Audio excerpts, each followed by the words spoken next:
And now, live from the Steele Twins recording studio in beautiful Traverse City, Michigan, and from Casa del Fraytown in Taylor, Michigan, the Outside Blitz presents the Cannonball, Alex Steele, and the fabulous Scotty Fraytown. And welcome, ladies and gentlemen, to the Outside Blitz. I am your host, the fabulous one, Scotty Fraytown, along with my co-host, the Cannonball, Alex Steele. Alex, welcome back to the show. What's up, people? We are a week removed. NFL Draft has come and gone. It was one of the greatest weekends of the year, as always. We really love entertaining it. Stuff. We went live. We were live for the first round of the NFL Draft. We loved every second of it. Lots of beer, lots of pizza. Lots of pizza, lots of good food. We had a great time. Alex, how we feeling? I feel absolutely wonderful. I mean, I'm kind of sad that, that the draft weekend's over with and that we got to put, I already miss you and I already miss my friends, but I do know that fantasy football is one of the next things around the corner. We just had our fantasy draft for Dynasty. Words are hard today. Yeah, the Dynasty League kicked off yesterday, just wrapped up about maybe an hour and a half ago.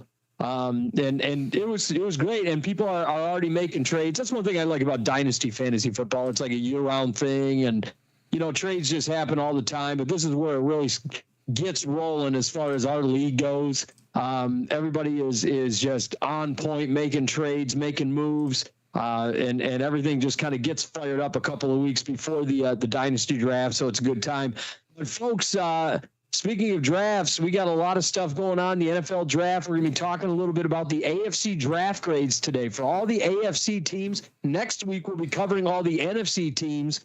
And then the week after that, we're going to be talking about our way too early 2027 NFL draft players to watch. That's going to be our hot button topic in about 2 weeks' time. But for now, we're going to be talking about our AFC draft grades for the 2026 draft. But first, we got news around the league. We got a lot going on. Believe it or not, within the last week, it's been absolutely nuts. I mean, it's gone ballistic around the league with a lot of crazy stuff going on.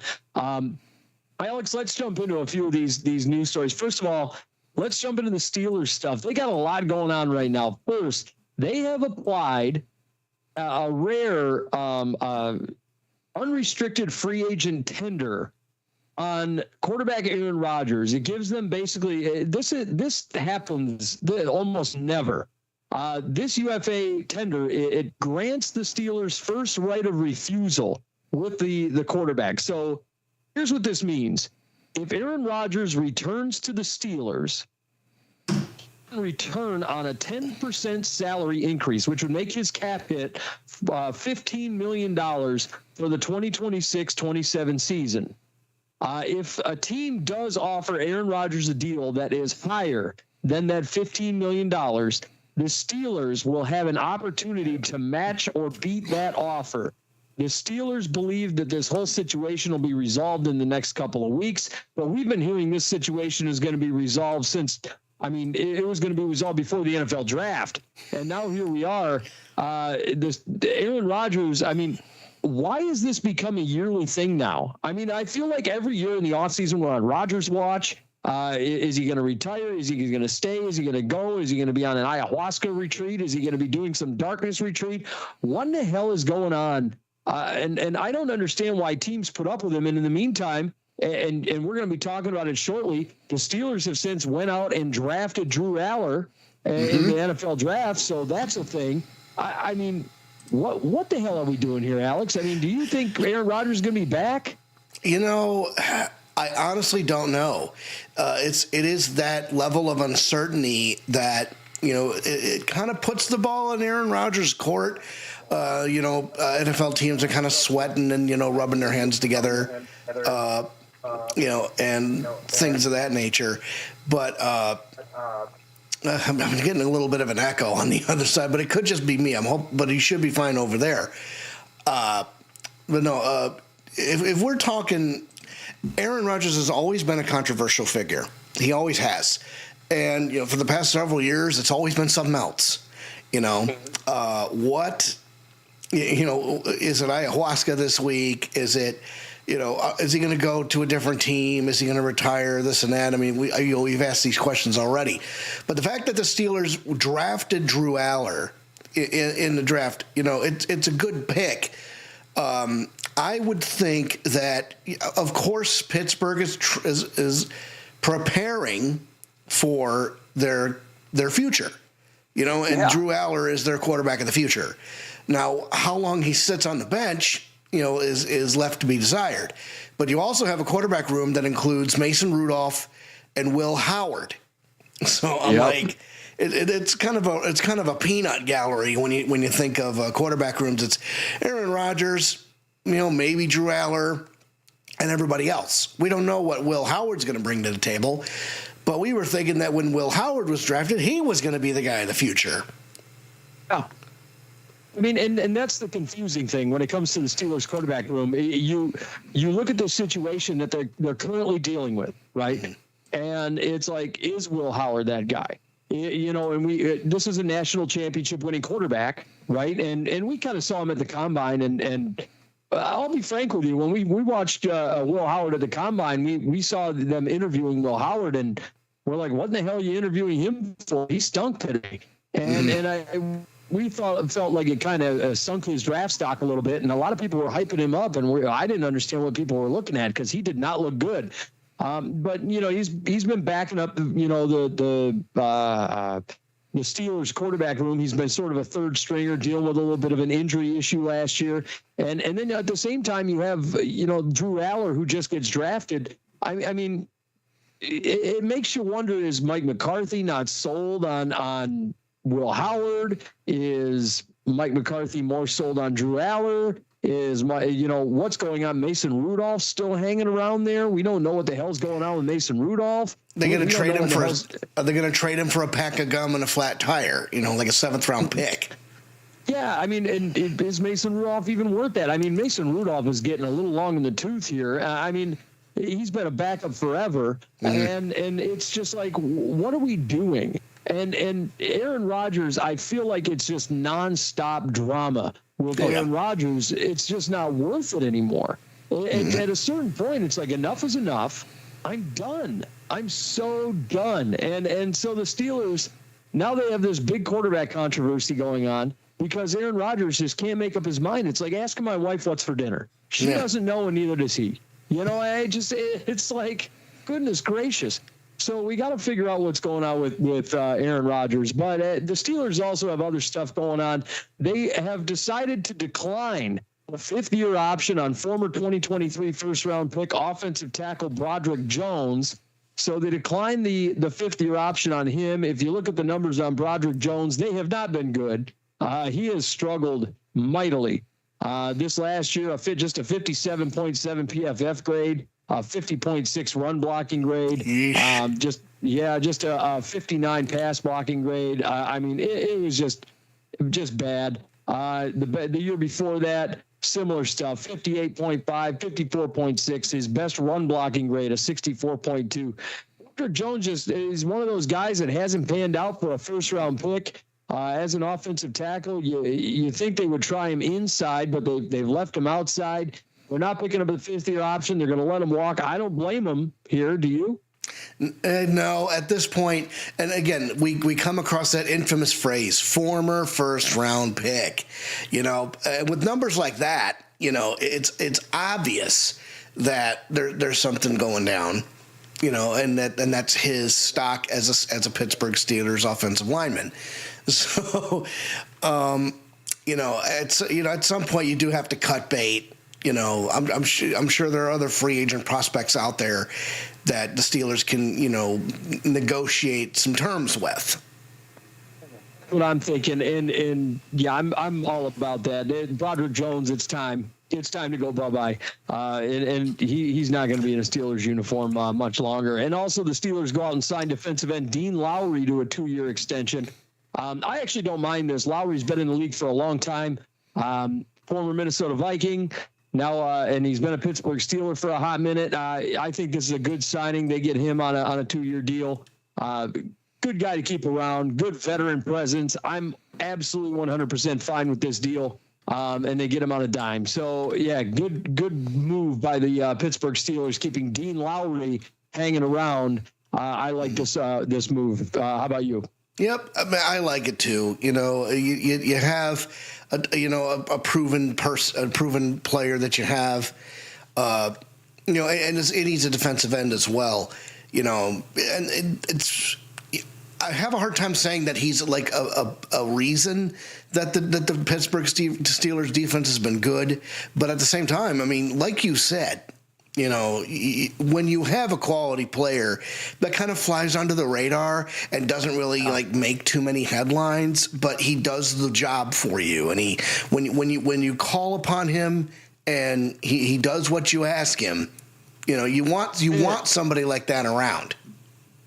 He gets the job done. That's the big thing for him. He gets the job done. So, I mean, I'm okay with the Dean Lowry signing. I think that's smart. We were just talking about Aaron Rodgers. Well, his former team making some moves. Let's talk about the Green Bay Packers. They go out and sign wide receiver Jaden Reed to a 3-year, $50.25 million extension. Big money, baby, and Reed gets the deal. Look, I'm actually a little surprised by this because, you know, I am and I'm not, because they got rid of Romeo Doubs, right? They send Romeo Doubs out the door, and obviously they've had this kind of on again, off again, good and bad relationship with Romeo Doubs, so they send him out the door. They've got Matthew Golden over there, who they spent first-round draft capital on last offseason rather. Matthew Golden really hasn't done much. You got Christian Watson over there, who it seems like is just a walking hamstring injury. Jaden Reed has been like, I feel like he's like Deebo Samuel light in a way. Like, he's just a very gadgety type of player. He's just that kind of guy that you're going to throw the ball to out of the backfield. He makes big plays constantly. I feel like the Packers, I don't know that he's a wide receiver 1, but like I do feel like he could be your Deebo Samuel wide receiver 2 type, and I feel like he kind of could fit that role if the Packers use him in that role. I don't know if he's worth $50.25 million, but you know, I'm not entirely angry at this signing. How about you? No, I mean, he's 26 years old. You know, he's only been on the team for 3 years. You know, so he was a second-round pick in 2023, you know, and, you know, through, 40 games played, you know, he only played 7 games last year, you know, ran into a little trouble. But, you know, in the first 2 full seasons he played, you know, his numbers were really good. You know, in his second year, I think it was a little more accurate and his average was higher. He did get more touchdowns in his first year, but it's a smart play. You know, he's definitely got some tread on the tires still. I think he might. So obviously they extended him out of his rookie deal. If it was me, I would have let it go through this 1 year and then go for the extension after that, or even pick up his 5th option. But it sounds like the Packers have their opinions on Jaden Reed, and they made this decision, based on what they've seen so far from the man. Well, to be fair, I mean, he was a second-round pick, so he doesn't get a 5th-round option. So he only get the 4 years because he was wasn't a first-round pick. Only the first-round pick gets the 5th-year pickup. But even if you went through this year, I kind of get the Packers where it's like, I don't want to go through the 1 year with the prove it, right?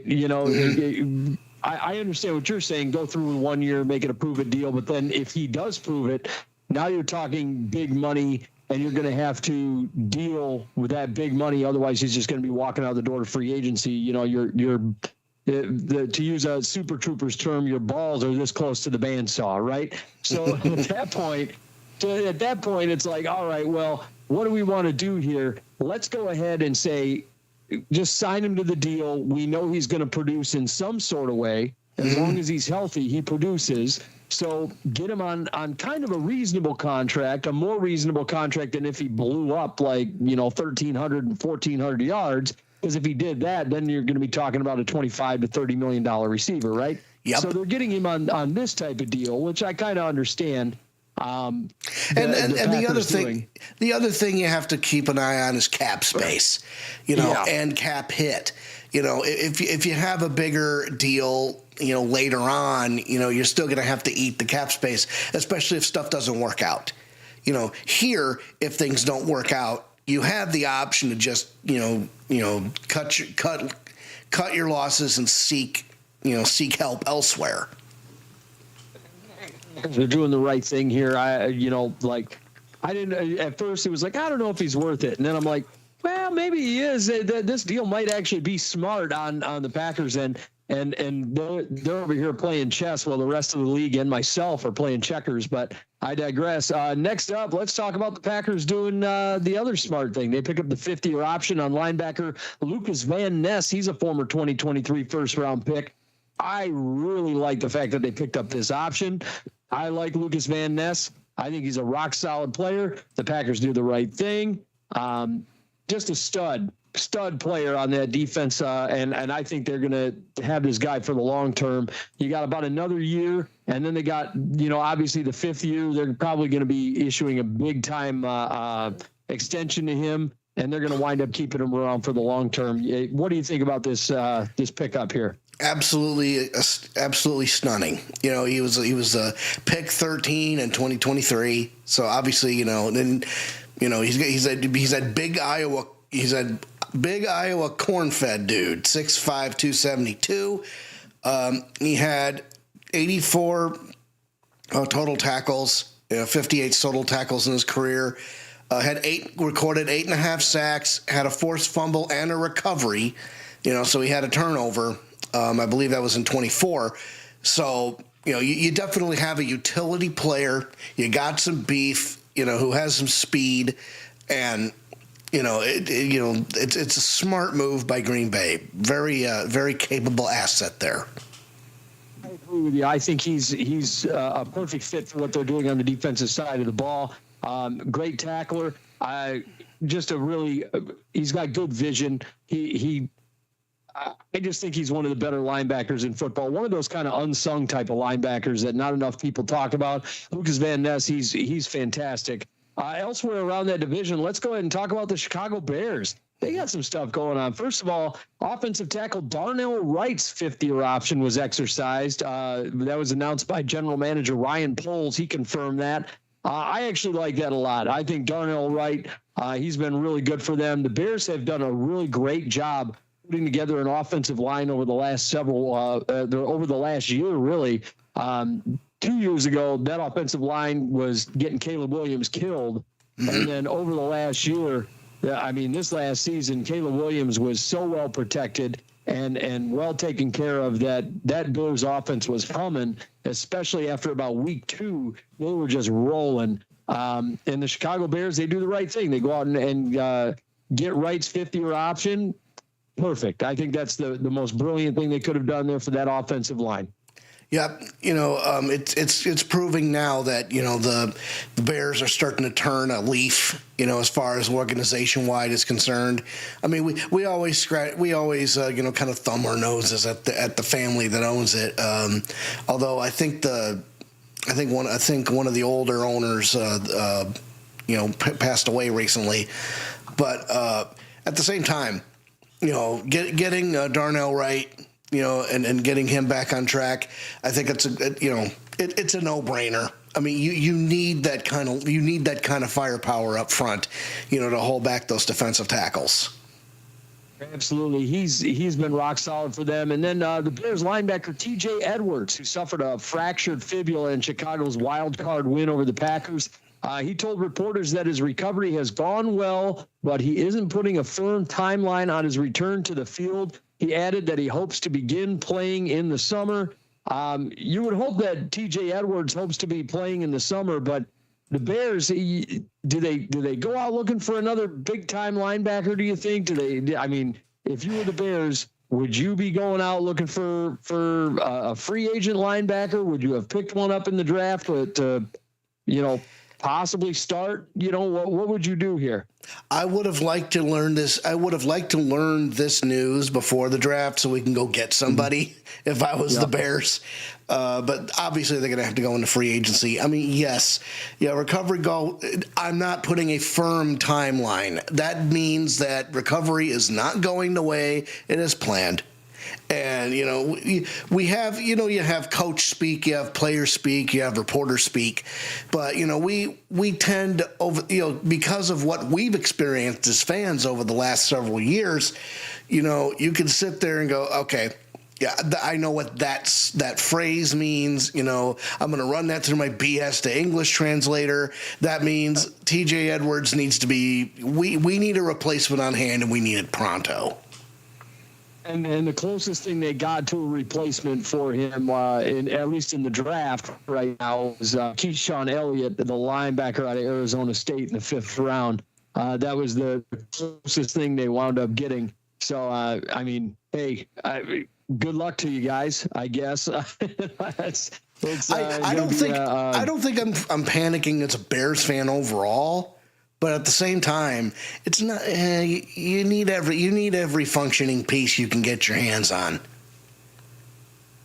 I would be concerned if I was a Bears fan. Honestly, TJ Edwards is a key cog to that defense. He really is. In that linebacker group in the center of the field, he is the real deal. He's basically one of the best tackling linebackers in all of football. And if you don't have him, your defense doesn't function very well. They're going to need to get him out on the field. Elsewhere around that division, let's talk about my Minnesota Vikings. This one was kind of interesting, something that happened on draft night. The Vikings trade edge rusher Jonathan Grenard to the Eagles for a 2026 third-round pick and a 2027 third-round pick. The Vikings used the 2026 third-round pick for safety Jacoby Thomas from the University of Miami. Interesting stuff on this one. I kind of expected Jonathan Grenard to be going out the door. So Rob Brzezinski has taken over as the general manager of the Minnesota Vikings. If you know anything about Rob Brzezinski, he is the former Vikings cap guy. That's all he did. He dealt with the salary cap. And the Vikings, when they were under Kwesi Adolfo-Mensah, they were not in a very good situation as far as the salary cap goes. And if you look at where the Vikings landed after last season, Jonathan Grenard suddenly, from a cap perspective, became one of the more expendable guys as far as the cap went.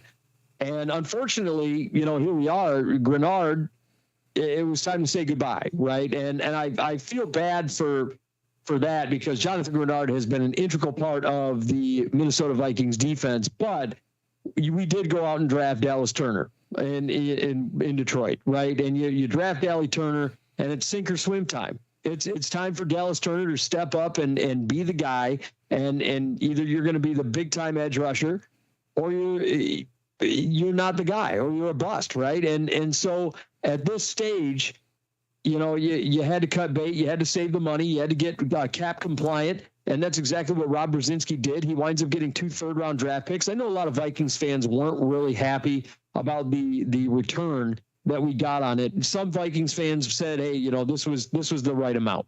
We got the right amount back. And some Vikings fans said, I don't really like that. I don't think we got the right amount. I think we kind of just wasted Grenard, and he's a special player. For the Eagles, the rich get richer, right? Yep. But for the Vikings, if you have a guy like Dallas Turner on a rookie scale contract, you got him in the first round. He's got 3 years left on that rookie scale deal. This is his time, to step up and show up and show out and show that he's the real edge rusher for this football team. For the Minnesota Vikings, I'm actually okay with Grenard going out the door. I'm actually okay with the fact that you picked up a safety that I wasn't thrilled about the fact that you picked up this specific safety, but it's a guy that Brian Flores wanted. A lot of these defensive picks, and we'll talk about them, next week when we talk about the NFC grades, but a lot of these Brian Flores picks or these defensive picks, they had Brian Flores's fingerprints all over them, right? So I mean, if this is a guy you wanted, okay, we'll go with it.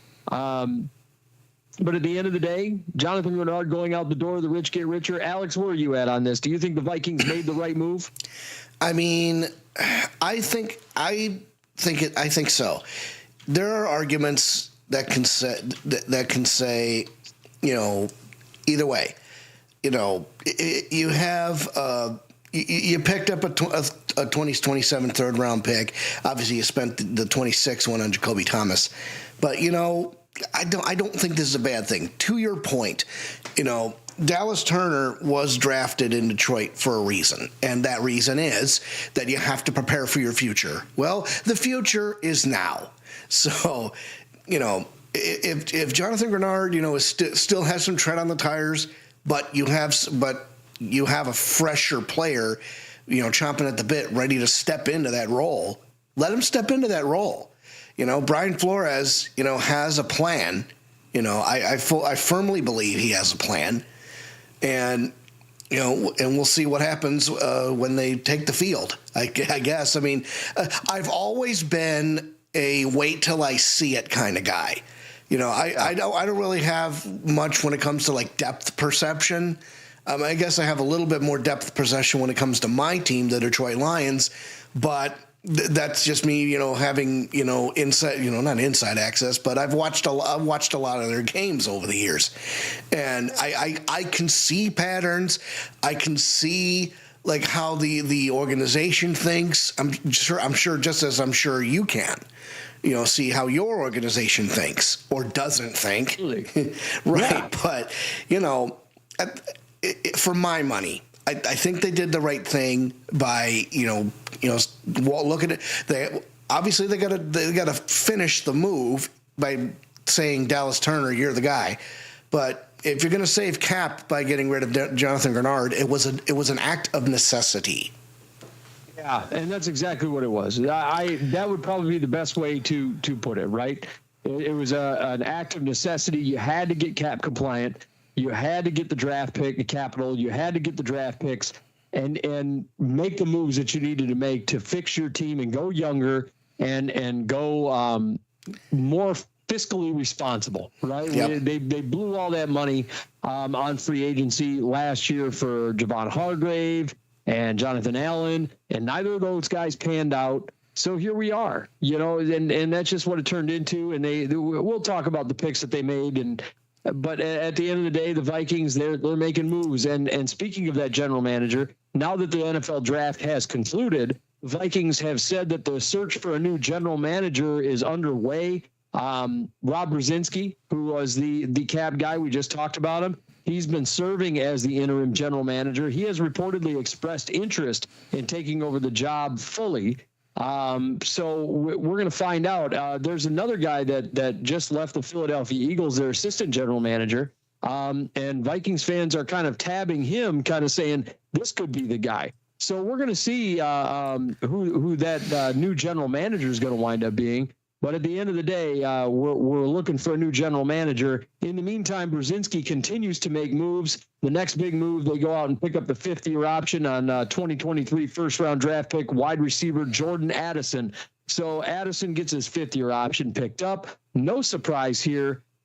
In spite of all of Addison's off-the-field antics and bullshit, he's still one of the best receivers in all of football. He really is. He's still one of the best. He's still one of the guys that is one of the premier wide receivers in the league, one of the top wide receiver twos out there right now. He's proven time and time again that when Justin Jefferson's been out, he's capable of being a wide receiver one.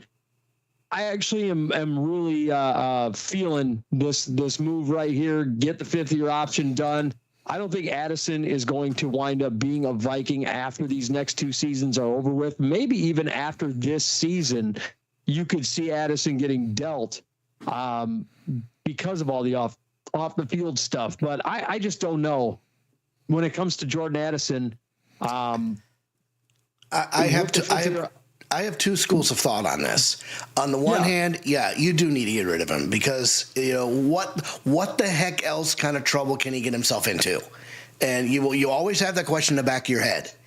The other question the other thing that pops up is, What if he decides to blow up this year? What if he really comes into his own and it's like, oh, all right, he just broke 1,500 yards and he got us to the NFC title game, if not the Super Bowl, It helped. I mean, it's a team effort, but let's say like that does happen. You make it to the NFC title game. You make it to the Super Bowl. Hell, you win the Super Bowl, and Jordan Addison is somehow responsible for it. Now it's like just sweep that other shit under the rug. But I mean, obviously that's a pipe dream, for any NFL fan.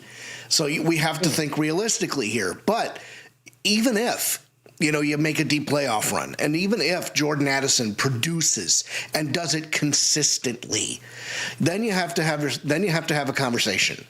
If he doesn't pan out, I mean, it's a pretty easy, just let his contract lapse, let him walk out the door. But or maybe you can get something for him. You find out, early on, like before the trade deadline, that he really stinks. Okay. He's a problem for our roster, and there are teams out there that need wide receivers like him, talent-wise at least. What can we get for him? You're going to find out what you can get for him at that point. I think if the Vikings were smart, in my opinion, I would be going into next year's draft, and I'd be considering, what can we get for Jordan Addison? Because as young as he is, just for all the off-the-field BS, I've been done with him for a minute because of all the off-the-field stuff. That's just me. I know other people are willing to take on all that. He did lead the league in drops last year. Yep, so that's a problem. That kind of stood out to me as well. So I want to see what happens with Jordan Addison after this season. Obviously, after this year, we're talking about year 5 he'll be going into. So we're going to see what happens with him after this year. Other teams making moves on 5th-year options. Let's talk about it. The Jets, they go out and pick up the 5th-year option on 2023 first-round pick Will McDonald, the edge rusher. I think I'm sensing a trend here. I'm seeing a lot of 2023s popping up here. It's about the time for teams to start picking up the 5th-year options or declining the 5th-year options. It's about that time for the 5th-year options for that class specifically to be picked up or dropped. But Will McDonald, he's one of those guys right now that his draft class. I like this pickup. I think this is a smart move. You go out and get a top edge rusher. You keep him. You spend a first-round draft pick on him. He's been a good player for your team. I don't know if Will McDonald is the guy as much as he is kind of the other guy. But if you look at what the Jets just did, you've got Will McDonald on one side and you've got David Bailey on the other side from the NFL draft. We'll be talking about that shortly. But I actually love this move. You get a double whammy at edge rusher. I'm here for it. I absolutely love this. Yep. I wish Detroit would start taking some notes because we still need help. Hutch needs help. But, moving to Will McDonald here, he's had 72 total tackles. He's had 46 of those tackles were solo, 3 forced fumbles and a fumble recovery. So he's a turnover machine. He's had 12.5 stuffs in his career for 26 yards. So he's had a lot. He's had a lot of healthy production with the New York Jets. And, we've always said that, as much maligned as their organization is, as much of a government cheese organization as the New York Jets have been, one thing they've been consistently good at is defense. So, it's hard to win in the NFL, period. But now that you got that monster David Bailey on the other side, there's really, you really have an opportunity to kind of shut down, really pinch the quarterback in the pocket and hope to God he doesn't get out.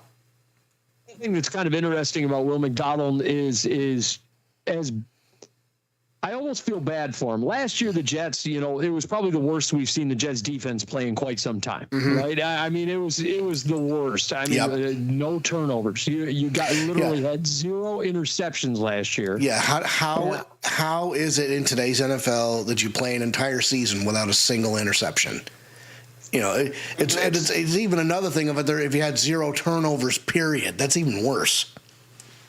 For the Jets the defensive line rather was really not good. Neither was the offensive line, but the defensive line for the Jets really wasn't good. Your secondary struggled, and then obviously you traded away Sauce Gardner. That didn't do you any favors. But you had Will McDonald up there with Jermaine Johnson, and they just kind of didn't mesh, I don't think. And you traded away your best defensive tackle. That didn't do you any favors. And then, and then you traded away for Tavondre Sweat, which was you traded Jermaine Johnson away because you knew you were going to end up with David Bailey, and you wind up with David Bailey. So now you've got Will McDonald, you got Tavondre Sweat, and you got David Bailey up front, which I love. I think that is such a great group to have in the front, your front four on the defensive side of the ball. Will McDonald has struggled against run defense, but, really, if you look at what he does best, he just pass rushes. That's what he does well. He's 73 pass rush grade. If you look at 68.9 pass rush grade, 71 pass rush grade, that's what he does well. He's not the guy. I assure you, he is not going to be the guy. He is not going to be, the Aiden Hutchinson. He is not going to be the Everson Griffin. He is not going to be the Jared Allen of the group. He is going to be the other guy. He's going to be your Brian Robeson, right, if you will. To use a Viking term, he'll be your Brian Robeson of the group. But at the end of the day, he rushes the passer pretty well. And so if that's what you need him to do with David Bailey, and that's how you're going to be effective on the defensive side of the ball, good on you. And, oh, by the way, last I checked, they just drafted a guy named D'Angelo Pons, who is pretty damn good. So I hope everybody is excited about that, as excited about that as we are. Now, moving into other fifth-year options, let's talk about the Eagles. They picked up a fifth-year option on 2 guys. They picked it up on defensive tackle Jalen Carter. No surprise there. And outside linebacker and edge rusher Nolan Smith. So they go out and pick up both those fifth-year options. No surprise on either one of those. They were both a part of that Georgia Bulldogs defense, we called it, that Georgia Bulldogs or Georgia Eagles defense, if you will. And here we are. They both get brought back, and I'm not surprised at this one bit. Yeah, let's just hope that Jalen Carter learns not to spit on the opposing quarterback and get ejected from the game. And one of the things that we do have to kind of keep track of, as the season does get closer, is what's the one BS story they're going to try to run with in the first week? Because it's always something. And then by week 5, we're just so happy that football's back, we don't really care. But that's not to say that Jalen Carter is a tremendous asset on that front four, like you mentioned. Absolute animal at the line. He's got a ton of beef. And then you talk Nolan Smith. That's the other guy. So this guy, he had he's a monster. He's a monster too.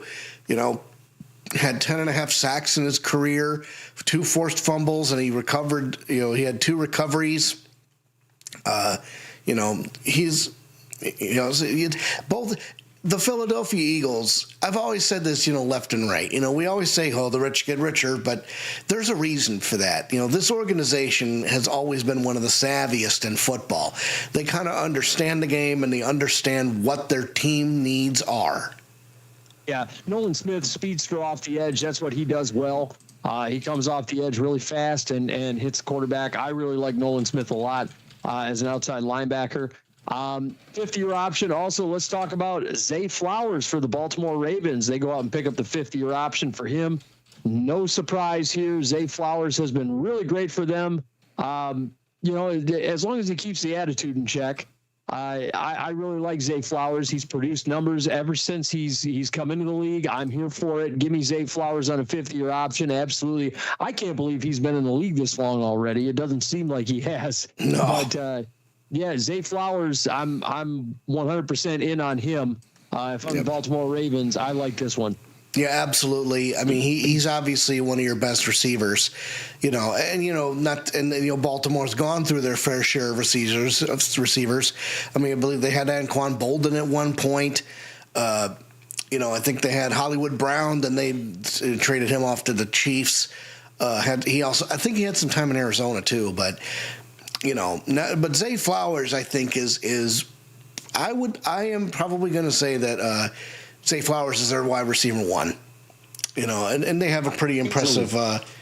It's a pretty impressive, lineup to begin with. But you having Zay Flowers with the 5th-year option makes total sense.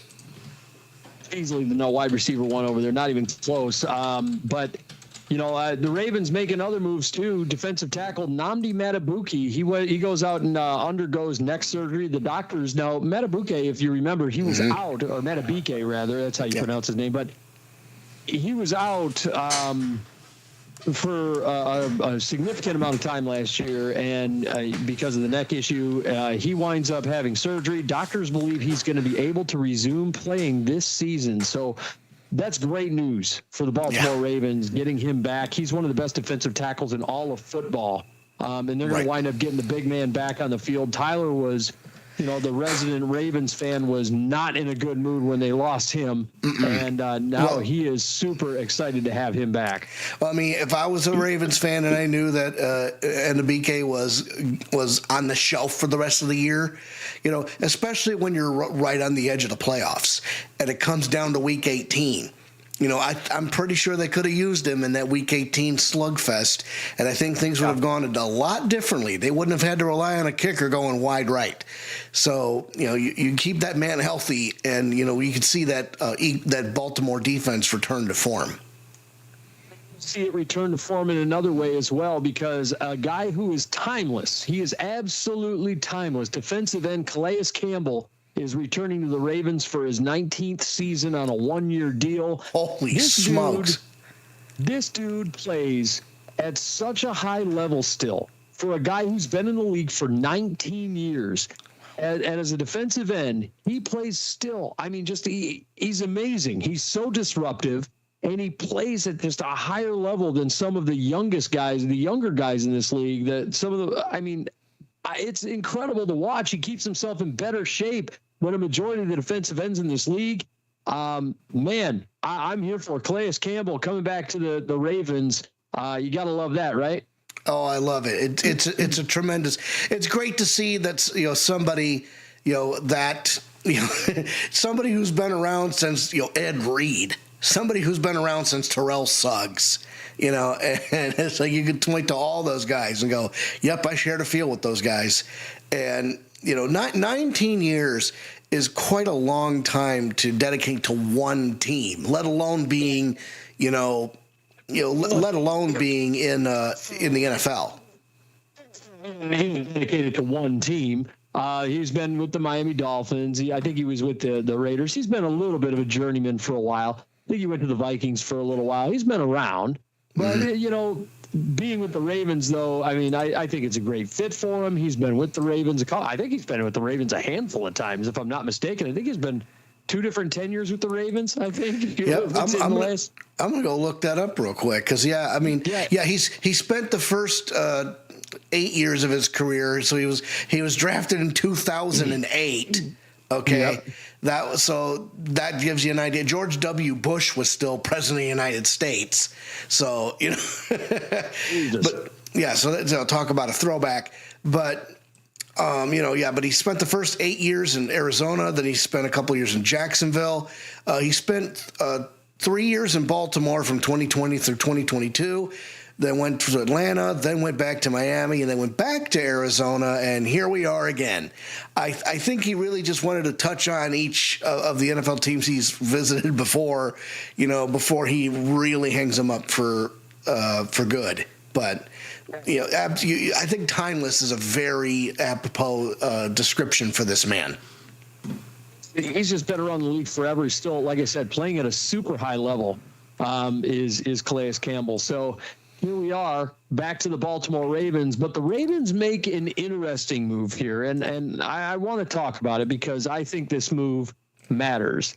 The Ravens go out and sign, and this one kind of drove us all crazy after the draft. We talked about it, and we're like, what in the hell is going on? The Ravens sign undrafted free agent and Heisman runner-up finalist quarterback Diego Pavia to a 3-year deal. Head coach Jesse Minter, he said earlier this week that he's ready to give Pavia a quote-unquote clean slate in Baltimore. What does that mean, baffling. first of all? Yeah, first of all, let's start with why Pavia didn't get drafted, because I think that I think we all know that the reason Pavia didn't get drafted is probably an attitude thing as opposed to a skill thing. I think Diego Pavia showed at the combine, and some folks are like, he lacks zip on the ball. Look, we sat at the combine. I'm going to tell you right now, he looked just fine at the combine. Yep. He missed one throw. He missed one throw. And after that, he was hitting everything in sight. I mean, he was hitting everything. His footwork was fine. His arm was fine. Everybody's like, he lacks zip on the ball. I'm like, why? Because he has touch?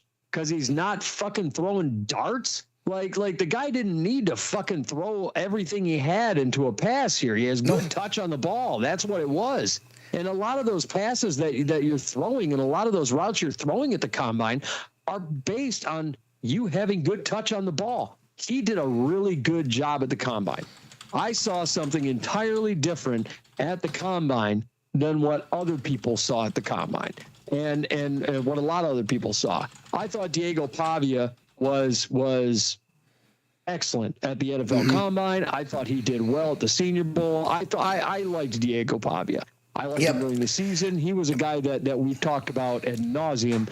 It's baffling to me that teams that, especially quarterback needy teams, that saw this man play, balked on him. And it's baffling to me that, I mean, and I get it. Like there's a size thing going on there, whatever the case may be. Listen, to me, he's better than Cade Klubnik, and Cade Klubnik got selected by the Jets to go ahead and sit behind Geno Smith.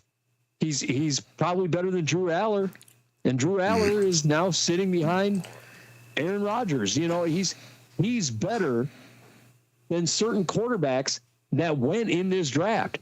I think he's better than Taylor Green. I think he's better than there are quarterbacks out there that it's like, some of these guys shouldn't have even been drafted. There was a guy that got drafted, and he's not a quarterback, but there's a guy that got drafted that's never played American football in his life that got drafted. And Diego Pavia was sitting at home. What are we doing? I think I have an idea. I have an idea of why else Diego Pavia did not get drafted, and it's probably due to his size. So... and at the end of the day, I think that's why the guy that never played football in his life got drafted, because he still had a prototypical NFL build. Yeah, but let's also recall or talk about the attitude too. We can't ignore it. No, Diego Pavia's attitude problem. Flipping the bird at the Heisman Trophy and the whole. The jealousy of Fernando Mendoza's situation. Yeah, you can't do that. You can't do that. Yeah, the whole, fuck the Hoosiers or fuck Indiana or whatever it was he threw out there. And, the stuff that he was throwing out there where he was just essentially being a D-bag. I mean, that's what he was doing. He was being an asshole. And let's just call it what it is. He really was. So... to me, that's probably the main reason why he didn't get drafted, he really talked all this smack about, hey, let's talk. I'm going to talk about, how Fernando Mendoza didn't deserve to be the Heisman Trophy winner. I'm going to talk about how this guy didn't deserve to be this and how I deserve to be the Heisman Trophy winner. And I'm going to say this and just shut up and play the game. If he had just done that, we'd probably be having a different conversation about Diego Pavia and where he got drafted. the lack of humility there, I think, is probably the biggest issue when it came to Pavia. And I like Diego Pavia. We still think he's a great player, super talented and competitive. You do want to have somebody that has that competitive fire, you kind of reminds me of Baker Mayfield, and obviously I fell in love with it when Vanderbilt beat Alabama at home, for the first time in 40 years. And the way that he led that comeback and the way that he buried, he basically runs up the gut and lowers the boom and just buried a defensive player on the way to the end zone. So, you like I like his style of play. And like you said, touch on the ball, has good mechanics, And it's good. It's good on Jesse Minter looking at the situation and going, okay, I know talent when I see it. So I'm gonna take a note of this off the field antics and this attitude, and it's coachable. I'm gonna coach this. I'm gonna coach this kid up, and I'm gonna turn him into a star. Yeah, I'm going to reel him in here, and I think that's the smart thing for Jesse Minter to do. There's a lot of talent there. There really is, and I think that that's the smart play for them. Speaking of talent, let's talk about our reigning defending MVP. Let's talk about Matt Stafford. The Rams and Matt Stafford have made progress on contract talks, but there's no deadline for getting something done, says General Manager Les Snead. Snead has added that he doesn't expect, quote-unquote, any drama regarding negotiations. And then in the meantime, when it comes to the Rams, backup quarterback Jimmy Garoppolo is a free agent currently, but is reportedly wanted back by the Rams. Why? The Rams aren't rushing. Yeah, the Rams aren't rushing the decision as he contemplates potentially retiring. If you recall, they did draft Alabama quarterback Ty Simpson in the first round of the 2026 NFL draft. So the Rams quarterback situation getting a little hairy over here. Stafford obviously is going to be back for the 2026 season. We heard Sean McVay say, yay, this is Matt's team. He's not going anywhere. But, do you think Jimmy G comes back? I think we'll start there. And then we'll roll into, how long do you think that Matt Stafford's going to be getting extensions? How long of an extension do you think Matt Stafford's going to get? And how long is it going to be until Ty Simpson winds up seeing the field and being the guy? Alex, where are you at? Well, there's one more question I want to ask on top of that. How much longer until Matt Stafford gets Tommy John surgery? Bang, bingo card. But it's been a running gag on this show for the last 4 or 5 years at least. So you gotta sneak that in there. Jimmy G, the Rams don't need him. I'm just going to say, I'm going to flat out say it. In my opinion, the Rams don't need him. Let him ride off into the sunset. I'm not sure why the Rams are interested in getting him back. You drafted Ty Simpson. You still have Stetson Bennett, sitting in the quarterback room. So he's sat behind Matthew Stafford. He knows a couple of things. I don't think Stetson Bennett's your guy at backup, not necessarily, but at the same time, you already have 3 decent quarterbacks. You have a Hall of Fame level quarterback. You've got your quarterback of the future in Ty Simpson, and you got a decent QB3 in Stetson Bennett. You don't need Jimmy. I'm with you. I agree. I don't think Jimmy Garoppolo is needed. And you want to talk about a guy who's just been making money.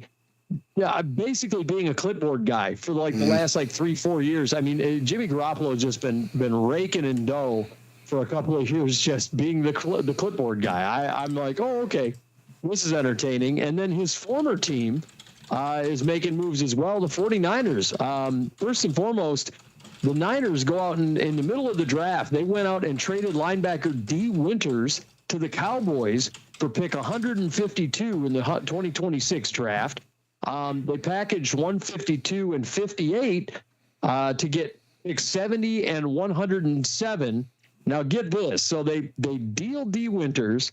They take the picks, package them, send them away, and then they go out and they end up getting edge rusher, get this, Romello Height and defensive tackle Grayson Halton Talk about playing chess while everybody else is playing checkers, because the San Francisco 49ers made great moves. I mean, it's like they took these picks, they put them into a jar, and they shook it up, and then it's like a boggle. They're playing boggle, and they just said, hey, let's deal.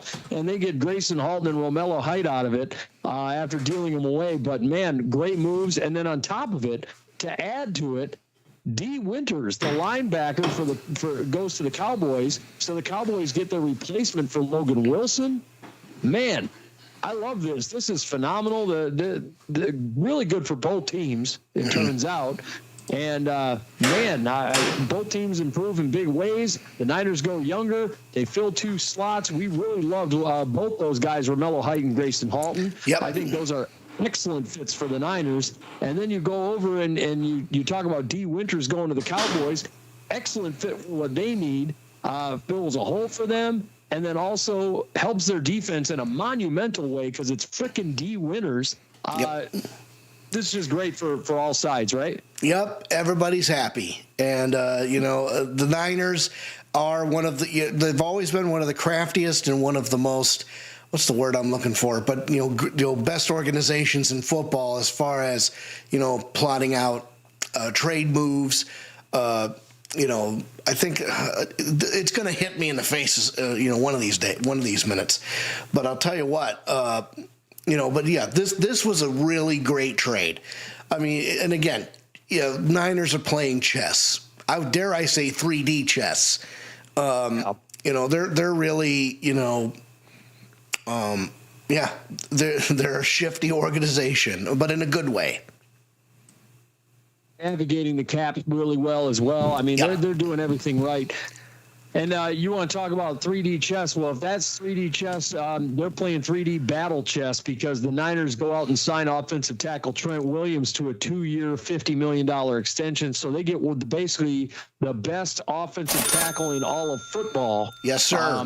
And they go and get him on $25 million per year, which is way below market value. So, cha-ching, baby. They go out and get him, and he is – he's ready to rock. That right there is you're basically investing in your quarterback's future.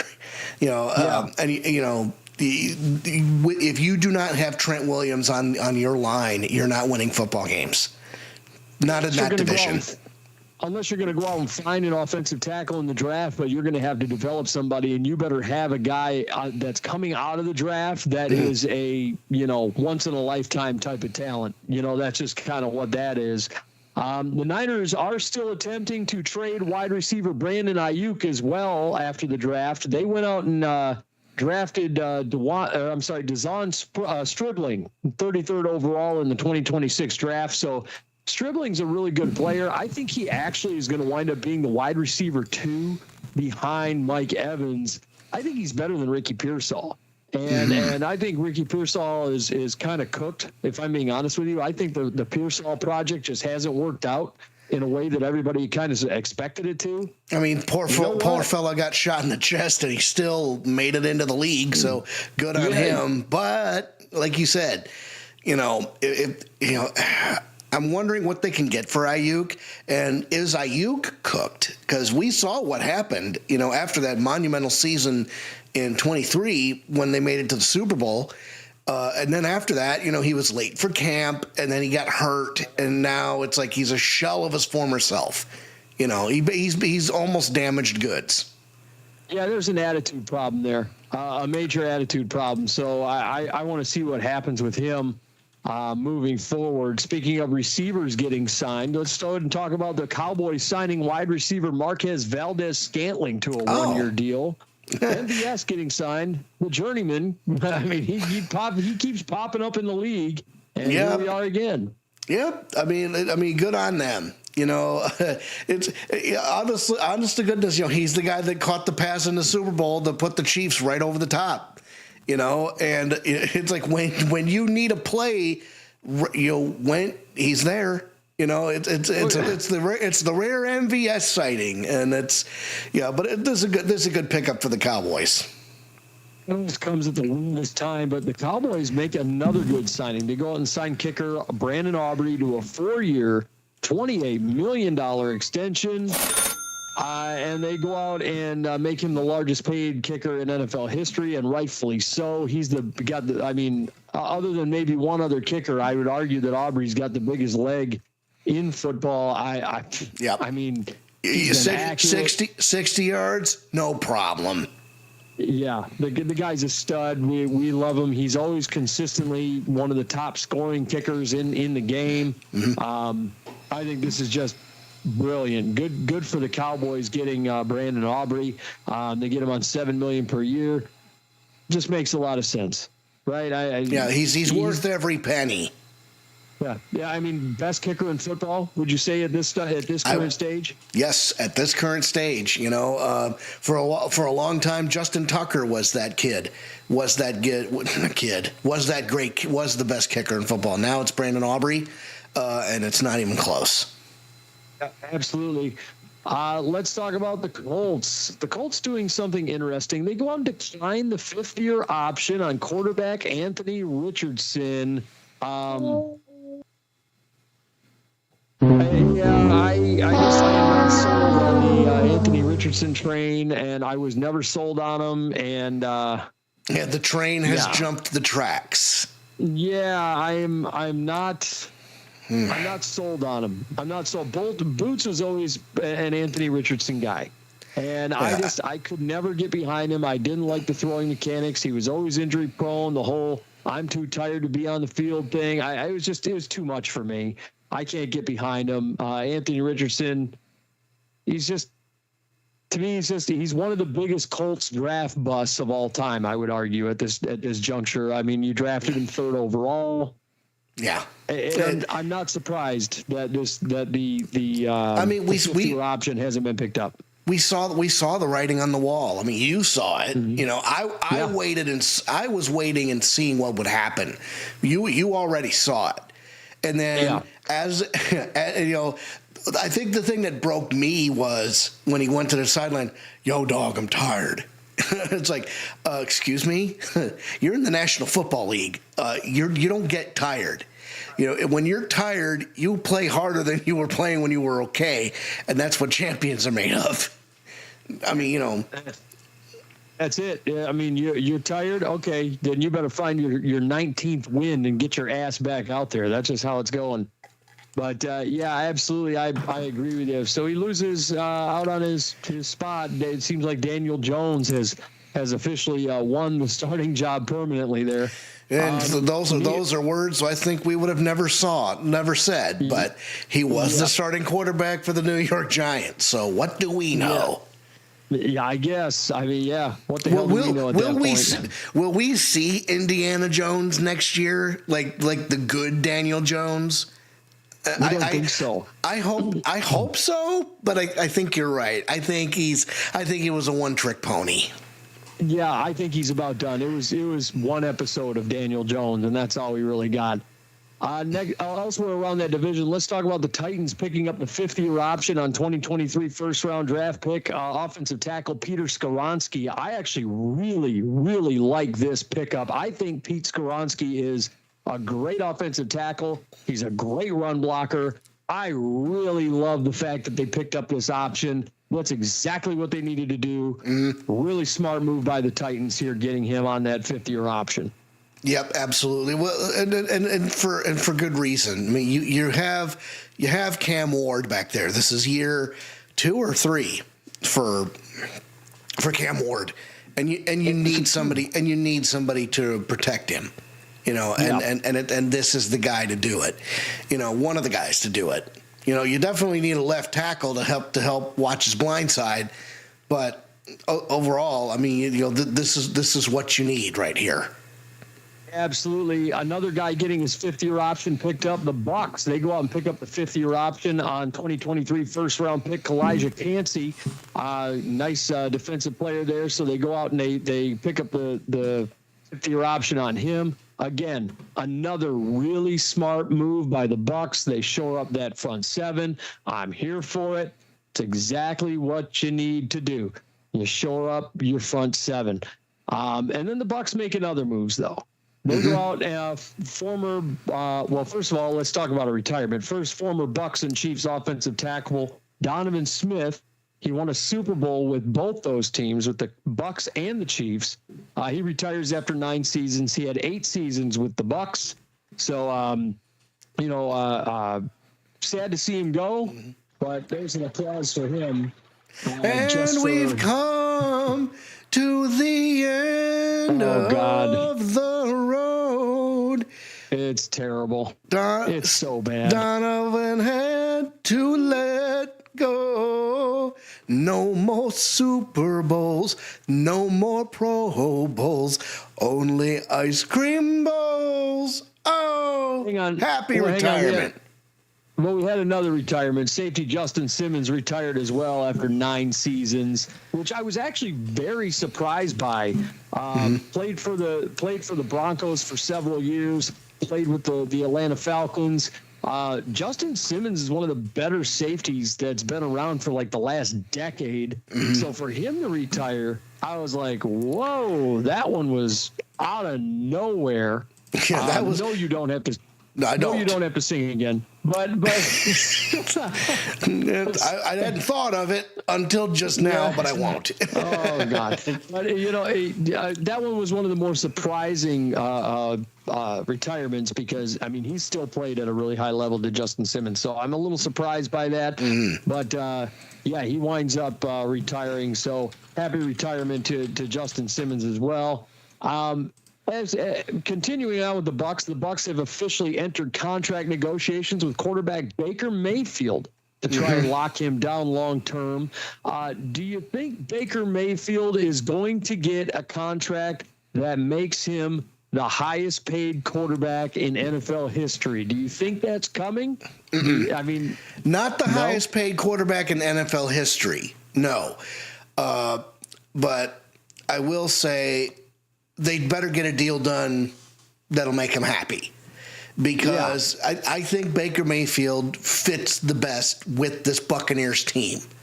He's the competitor they've been looking for.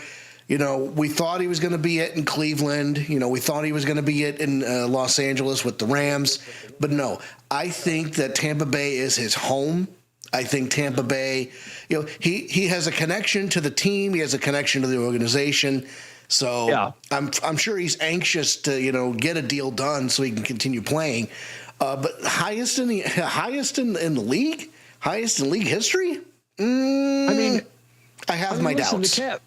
The salary cap keeps rising, and with the rising salary cap, it just seems like these contracts they get signed, and it may not even be based on him being the best quarterback. Is he Mahomes? Is he, is he one of these top guys? Is he Josh Allen? Is he Lamar Jackson? I don't know. I don't think so. But based on where the salary cap is going, a lot of these guys that may not be a top guy. For example, Jared Goff. Jared Goff's a great example. He's a guy that's right now, you look at his cap number right now and the amount that he's getting paid. Is he the best quarterback in the league? Probably not. But is he really, really good? Sure. He's a good quarterback. Is he worth being paid as the best quarterback in the NFL? I don't know. But you saw how much he wound up getting paid at the time based on where the salary cap was headed. And I think that says a lot when it comes to, hell, look at what Daniel Jones just got paid, for Christ's sake. It says a lot. So I'm wondering where Baker Mayfield's going to get paid. I could see him getting paid very close to the highest amount. And also for the Bucs, they go out and re-sign running back Sean Tucker to a 1-year deal. I actually really like that signing. He's a really solid RB3. That's exactly what they need. And really, he's kind of technically their RB2, if I'm not mistaken. I don't think the Bucs made a move at the running back position in this draft. But I don't think so. No, I don't think they did. They still have Bucky Irving.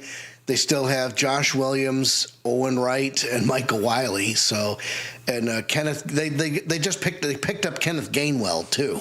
So I'm like, Gainwell would probably be the RB2 there. Tucker will probably be the RB3. But what I will say about Tucker is when he had to pick up as the RB3 and become the RB1 for a day or whatever the case may be, he did quite well. Quite well. I mean, you want to talk a guy that people are like, if you're a dynasty owner out there, you should probably have him on your roster. If you're going to have, the Buccaneers running back room, you should probably have him on your roster. But, that's kind of where we're at there with him. But let's talk a little bit more about some of these signings that have gone on. Let's talk about the Saints. They go out and sign linebacker Anthony Jennings to a 1-year deal. Solid depth piece. Is he going to start? I don't know if he's going to start, but solid depth piece there. Not mad at that one at all. The Seahawks go out and sign tight end Harrison Bryant to a 1-year deal. I like that signing. That's a really solid depth piece there. The Giants, they go out and sign defensive tackle Shelby Harris to a 1-year deal. Again, really solid depth piece. Yeah, I get it. You just lost Dexter Lawrence. So, they go out and get a really solid depth piece there for the Giants. And if we look at how the Giants drafted, they got Arvell Reese. They did go out and get Bobby Jamison Travis out of Auburn in the draft. So, that is a possibility that he could wind up filling in. But Shelby Harris could be the guy that drops into that defensive tackle situation. So that becomes an interesting little situation for the New York Giants. So we got some stuff going on there. Also, the Raiders, they go out and cut. This is interesting to me. They cut former Commanders 2021 first-round pick linebacker Jamin Davis after just one season with the team. Jamin Davis is one of those guys that just has not panned out. Former first-round pick, that dreaded term that we talk about, right? Yep. We always talk about, former first-round pick. But, this guy, he was with the Commanders, couldn't manage to stay a starter, winds up getting dumped, goes to the Raiders, gets picked up by the Raiders. Man, you can't make it on the Raiders? What are we doing here? Yeah, something's wrong. If you can't get your feet, get on your 2 feet with a team that's as dysfunctional as the Vegas Raiders, no disrespect, but maybe it's a you problem. Yeah, there's a problem there. I don't understand. You're a former first-round pick, and I like Jamin Davis. I liked him a lot coming out of. I was like, man, this guy, he could be good. He could be all right. And then is this Josh Rosen all over again? Yeah, man, I don't know, maybe, but even Boots was like, man, I like Jamin Davis. We were talking about, man, that's a good pick. We were hyped about Jamin Davis, and he has not been able to stick anywhere. I just don't get it. Go to New Orleans or something. Keep trying. Keep trying, playa. Because, he has to get his legs somewhere. If you're an NFL player worth your salt, there has to be a team out there that can get you on your 2 feet and turn you into an effective player. Saints are going to try and make an effective player out of another Raiders player. The Raiders trade former 2023 first-round pick. He was 7th overall, defensive end Tyree Wilson to the Saints. They did this in the middle of the draft. For the 150th overall pick in the 2026 draft, the Saints, they went and declined picking up Wilson's 5th-year option because he was a first-round pick, so they don't have to pick up his 5th-year option if they don't want to. They reserve that option now. And then the Raiders used the pick to select Arizona safety Dalton Johnson with the 150th overall pick. So, first of all, the Raiders go out and get themselves a safety. The Saints, they go out and get themselves a defensive end, which I don't even know if it's it's a strange situation because it's is this a safety or a defensive end that you didn't even want? Are you making this a prove-it deal at this point? What are we doing? I don't understand. Why would you trade that far down, too? It kind of sounds like they took it. They're making it a prove-it deal for the 1 year, and if he does well, they're going to give him an extension. But, and they don't want to get locked in to picking up the 5th-year option because if they do, then they're locked into having to pay him that amount of money, and maybe he sucks at that point. What if he turns out to be really good? What if it turned out to be a Raider problem? Because then if it's a Raider problem, yeah, if it's a Raiders problem, then now it's like, okay, now that he's with us, he's not with a team that sucks. Maybe we can make something out of him. Yeah, it's a weird thing. It was a wacky draft. I don't think I remember an NFL draft quite as trade heavy as this one. Yeah, I mean, it was crazy. There was a lot going on, especially like end of the first round. It was crazy, but this one, man, it was wild. Just a wild draft. I have never seen the Buffalo Bills trade so often and trade themselves all the way out of the first round. Yeah, like, why? Yeah, why is the right thing. But the Bills did make some other moves. They go out and, first of all, GM Brandon Beane says that the team is not interested in trading away wide receiver Keon Coleman. He says his best year has yet to come. And then they went out and drafted UConn wide receiver Skylar Bell in the 4th round at 125th overall. Which that's a steal. Yep, I think Skylar Bell is better than Keon Coleman. And that's trouble for Keon Coleman, because what did we say? What did we say last when he got drafted? He was like, "Well, the Bills have no wide receiver room. It's Keon Coleman and everybody else." And Keon Coleman, as it turns out, ain't that good. No, he's not. And then so now they have Keon Coleman, but now they have DJ Moore, right? Mm-hmm. I mean, you went and DJ Moore's taking that wide receiver 1 spot. Easily the wide receiver 1 there. I mean, so if you look at the rest of their situation, I mean, I think Skylar Bell winds up being wide receiver 3. I think Keon Coleman is not long for this world. They're not going to pick up his 5th-year option, and they're going to let him walk. I think that's what's going to happen after this season, but maybe that's just me. Maybe that's just my opinion here. Moving forward, let's talk about the Bengals. They declined to pick up the 5th-year option on defensive end Myles Murphy. He was a former 2023 first-round pick. If you recall, there was a ton of hype surrounding Myles Murphy. I remember a ton of hype surrounding Myles Murphy in that 2023 draft. Just hasn't panned out. He hasn't been good. And so Myles Murphy goes out the door. They don't pick up his 5th-year option. They're going to let him play out this last year of his contract, and he's gone, done for. I like Myles Murphy. I just don't think he fit with what the Bengals were doing at any juncture in time. I think Myles Murphy is going to be a much better fit elsewhere. I don't think he's going to be a fit with like the Raiders or anything. But if you take a guy as talented as Myles Murphy and you put him with the Jags, or if you put him with the Saints, or if you put him with the Dolphins, I think he's going to have a career resurgence. Maybe the Buccaneers. That might be a good spot for him. A place where he's going to have a career resurgence. Teams are sleeping on Myles Murphy. I think there's a real opportunity to help him be better than what we've seen in the Cincinnati system. The Cincinnati Bengals have not known what the hell they're doing defensively for quite some time. Also, let's talk about the Texans. They go out and sign linebacker Azeez Al-Shaair to a 3-year, $54 million extension. It's $18 million per year. Smart move, smart signing, makes a ton of sense for the Texans. They go out and get their guy signed to a deal. Brilliant. I'm totally here for it. Yeah, me too.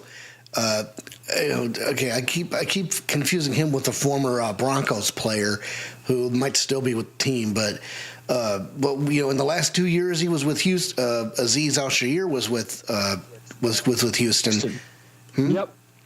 Yes, with Houston. Yep. Yep. He was he had like 173 total tackles. He had 3 forced fumbles and a fumble recovery. 2 interceptions. So he's been an effective player for the Houston Texans. And he spent his first 4 years with the Niners. Had a brief stint with Tennessee. But overall, I think this is a smart move. You keep that Texans defense humming. Texans have one of the better defenses in all of football. And of course you got Will Anderson there. You got Danielle Hunter. If you only held on to Laramie Tunsil, we'd be having a much different conversation. Well, Laramie Tunsil, I mean, to protect C.J. Stroud, absolutely. If you held on to Tunsil, I mean, we'd be having a different conversation about the Houston Texans as a whole. But I mean, you got Daniil Hunter, like you said. I mean, you got Will Anderson, you got Derek Stingley over there. Now you got Azeez Al-Shaair returning. I mean, that defense is what keeps you rolling. I love what the Texans are doing over here. It's a smart move.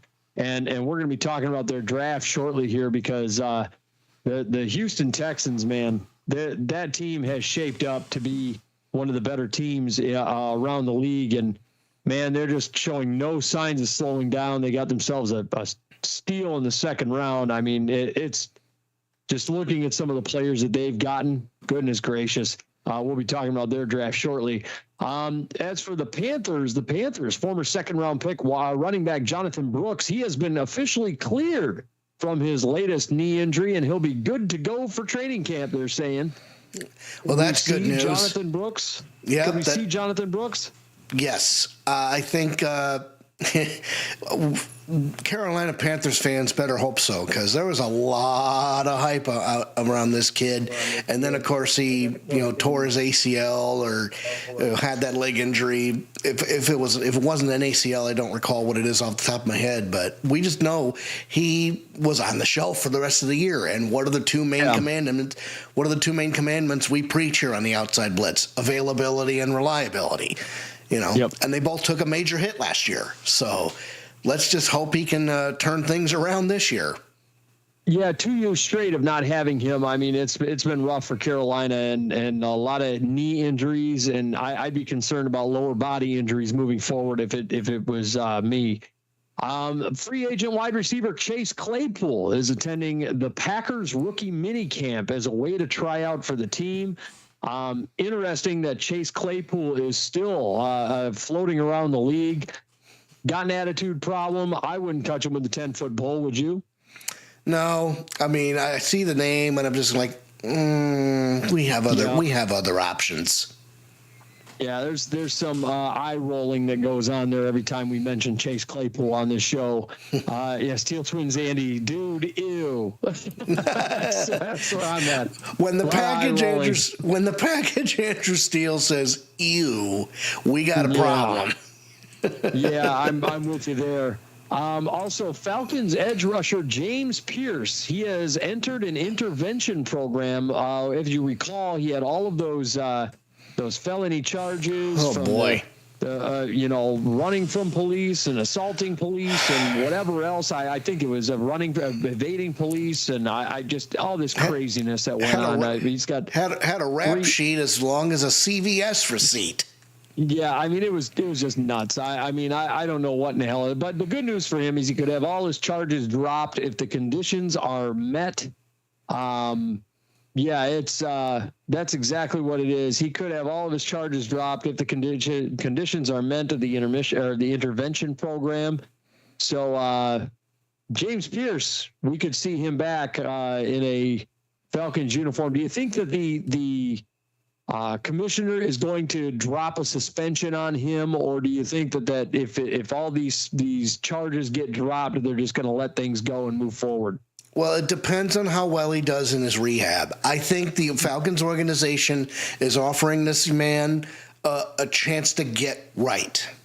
And I think everybody deserves a chance to get right. I mean, there are some situations where that doesn't apply. See Ray Rice, but in this case, give him a shot. If he does well in his rehab, if he does what is told of him, then okay. If the charges get dropped and it's like, all right, we're satisfied that he's trying to turn his life around. We're not going to suspend him. Let's get him out on the field and see what happens. But keep an eye on him.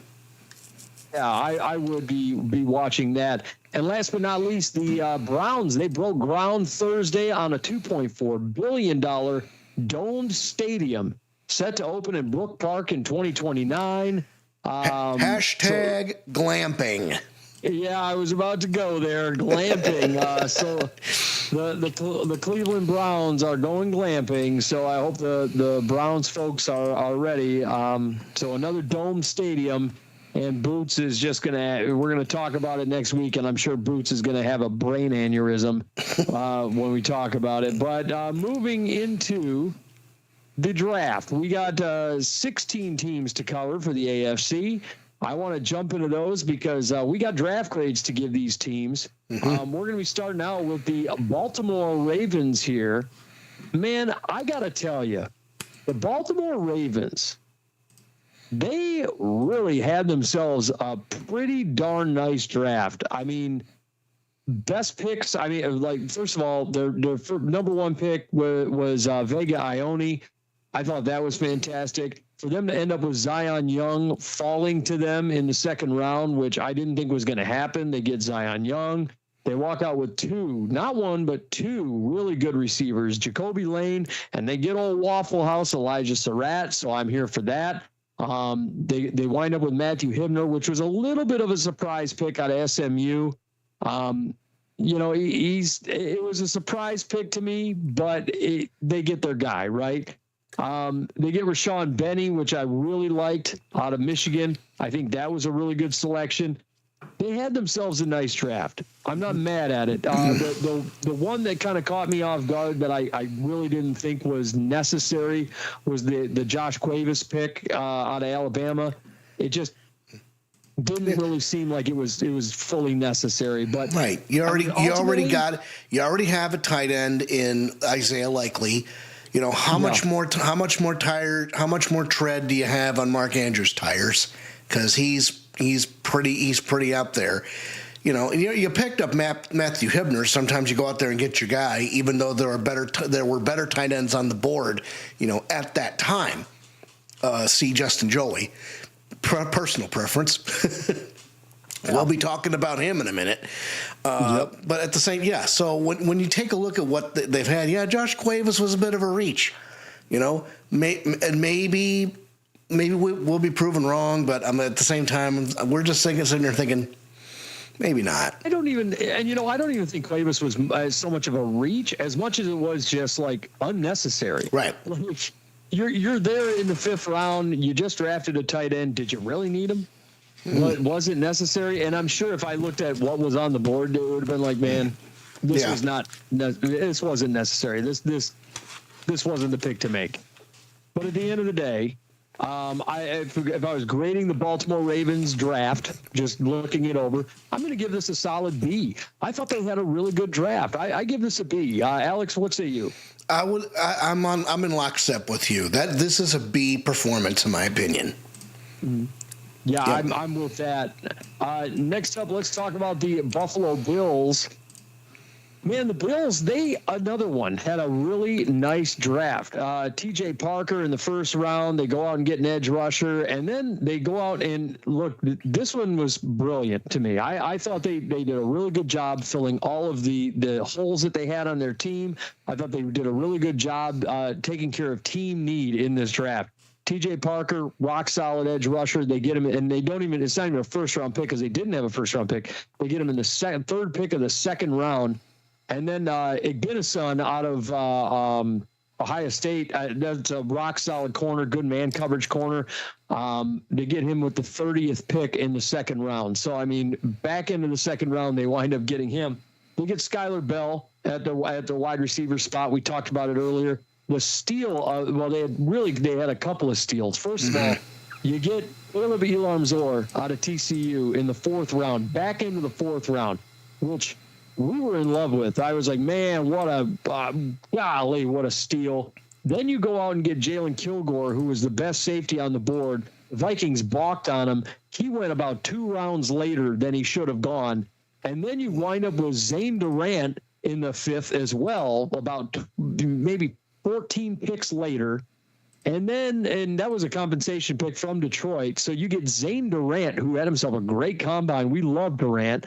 And then you get Toriano Pride in the 7th round, beginning of the 7th round. Which that's just mind-blowing to me. Yeah. this draft wasn't even fair. I mean, like, if you look at the way that the Buffalo Bills drafted, they did a great job. To me, this screams like A-. Like I mean, they were. I mean, this is an A-. Actually, you know what? I mean, it's pushing A. Like it might be an A, man. I'm gonna call it about an A- though. I'm gonna try and be as critical as possible. I'm gonna call it an A-. No, I'm in lockstep with you here. I mean, this was one of the best drafts, that we've seen, and our friend Ray Collins was kind of sweating a little bit, but when they called Toriano Pride's number, we were like, okay, there it is. Caleb Elamzor was a steal. The guy Jalen Kilgore, Zane Durant. When Toriano Pride popped up, because that was a guy I was hyped about at the combine, and. To get a player of that caliber in the 7th round, again, that late. I mean, first of all, why the heck did he drop so far? A. B, superb awareness by the Buffalo Bills in that situation. Definitely, I was all about it. I would put this in the A range for Buffalo. Moving into the Cincinnati Bengals. Let's talk about them. Cassius Howell in 9th pick of the 2nd round. Sleeper. That's a great pick. Yeah, it's a sleeper, and it's a great pick.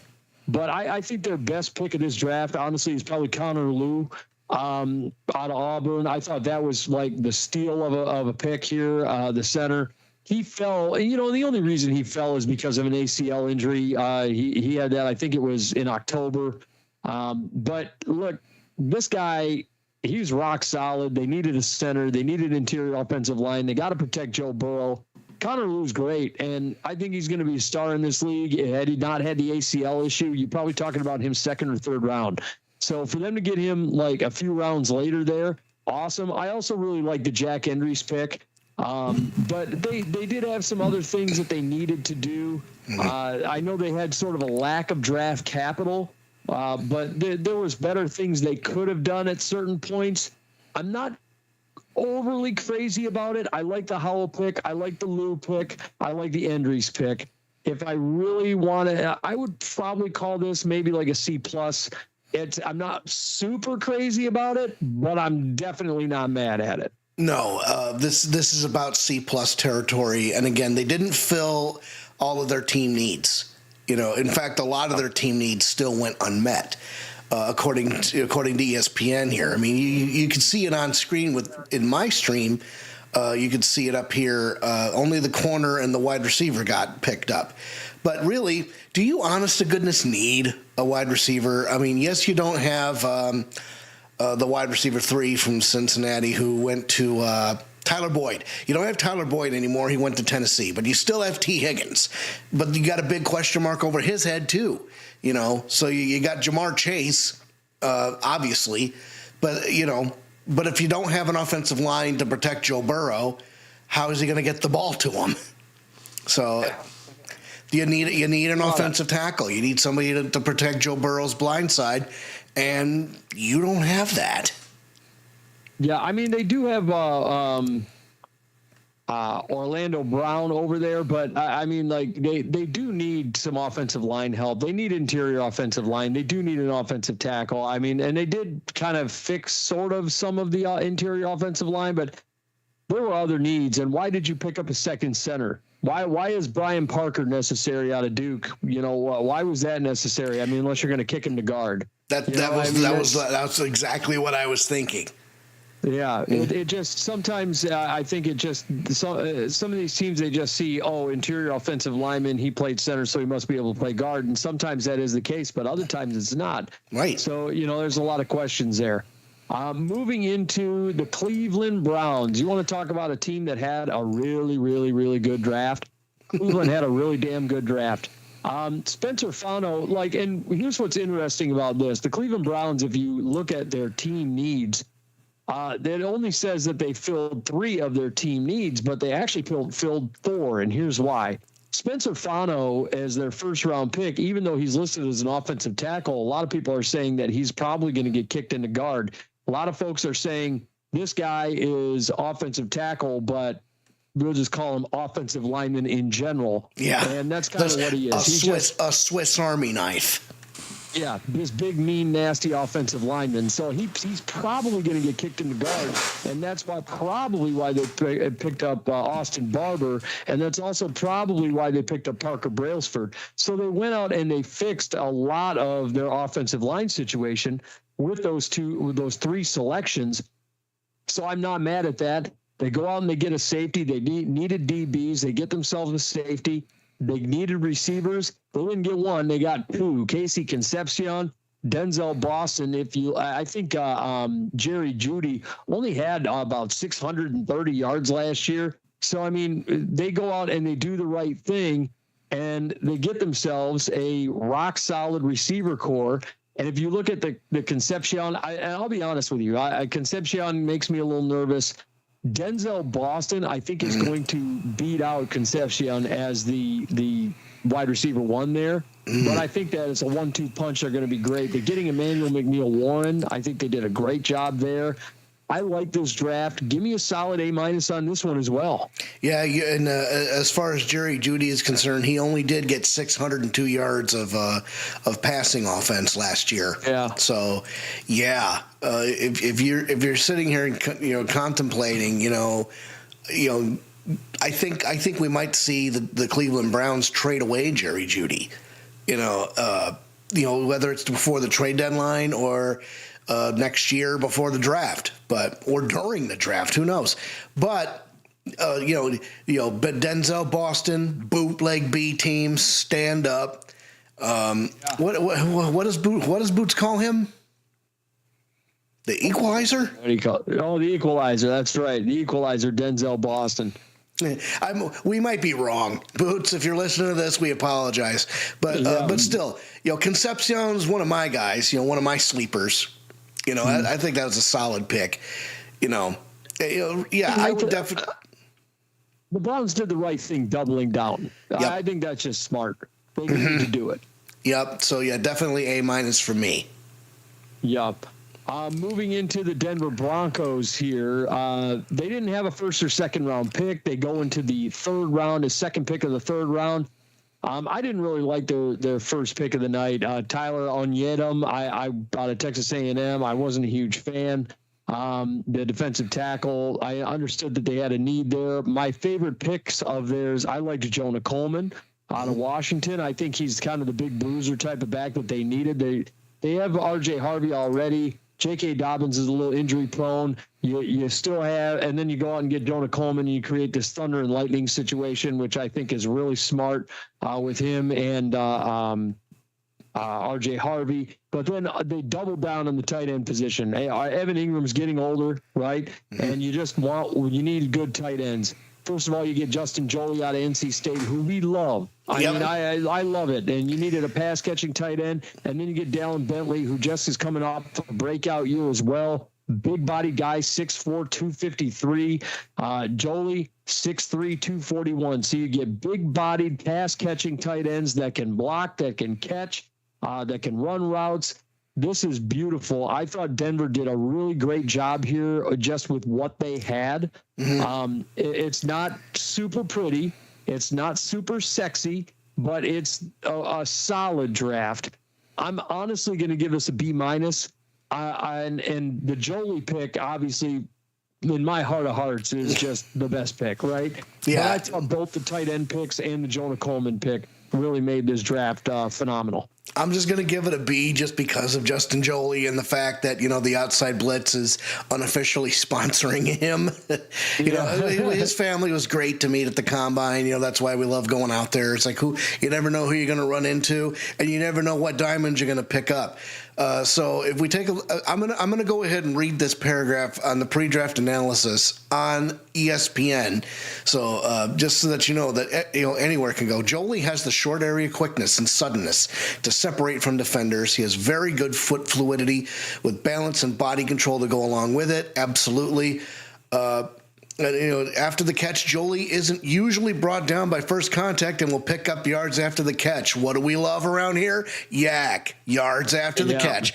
So, we saw this, and when we saw him at the combine, the way he moved, the way he had control in his drills, he was catching the balls left and right. Plus, he was, did really good blocking. He grabbed that blocking sled and he was shoving it like halfway down the field. Like he was going to take that thing home with him. So, we're super happy for, Justin and his family. Rob Jolie is a fan of the show. His father, if you happen to be listening, shout out.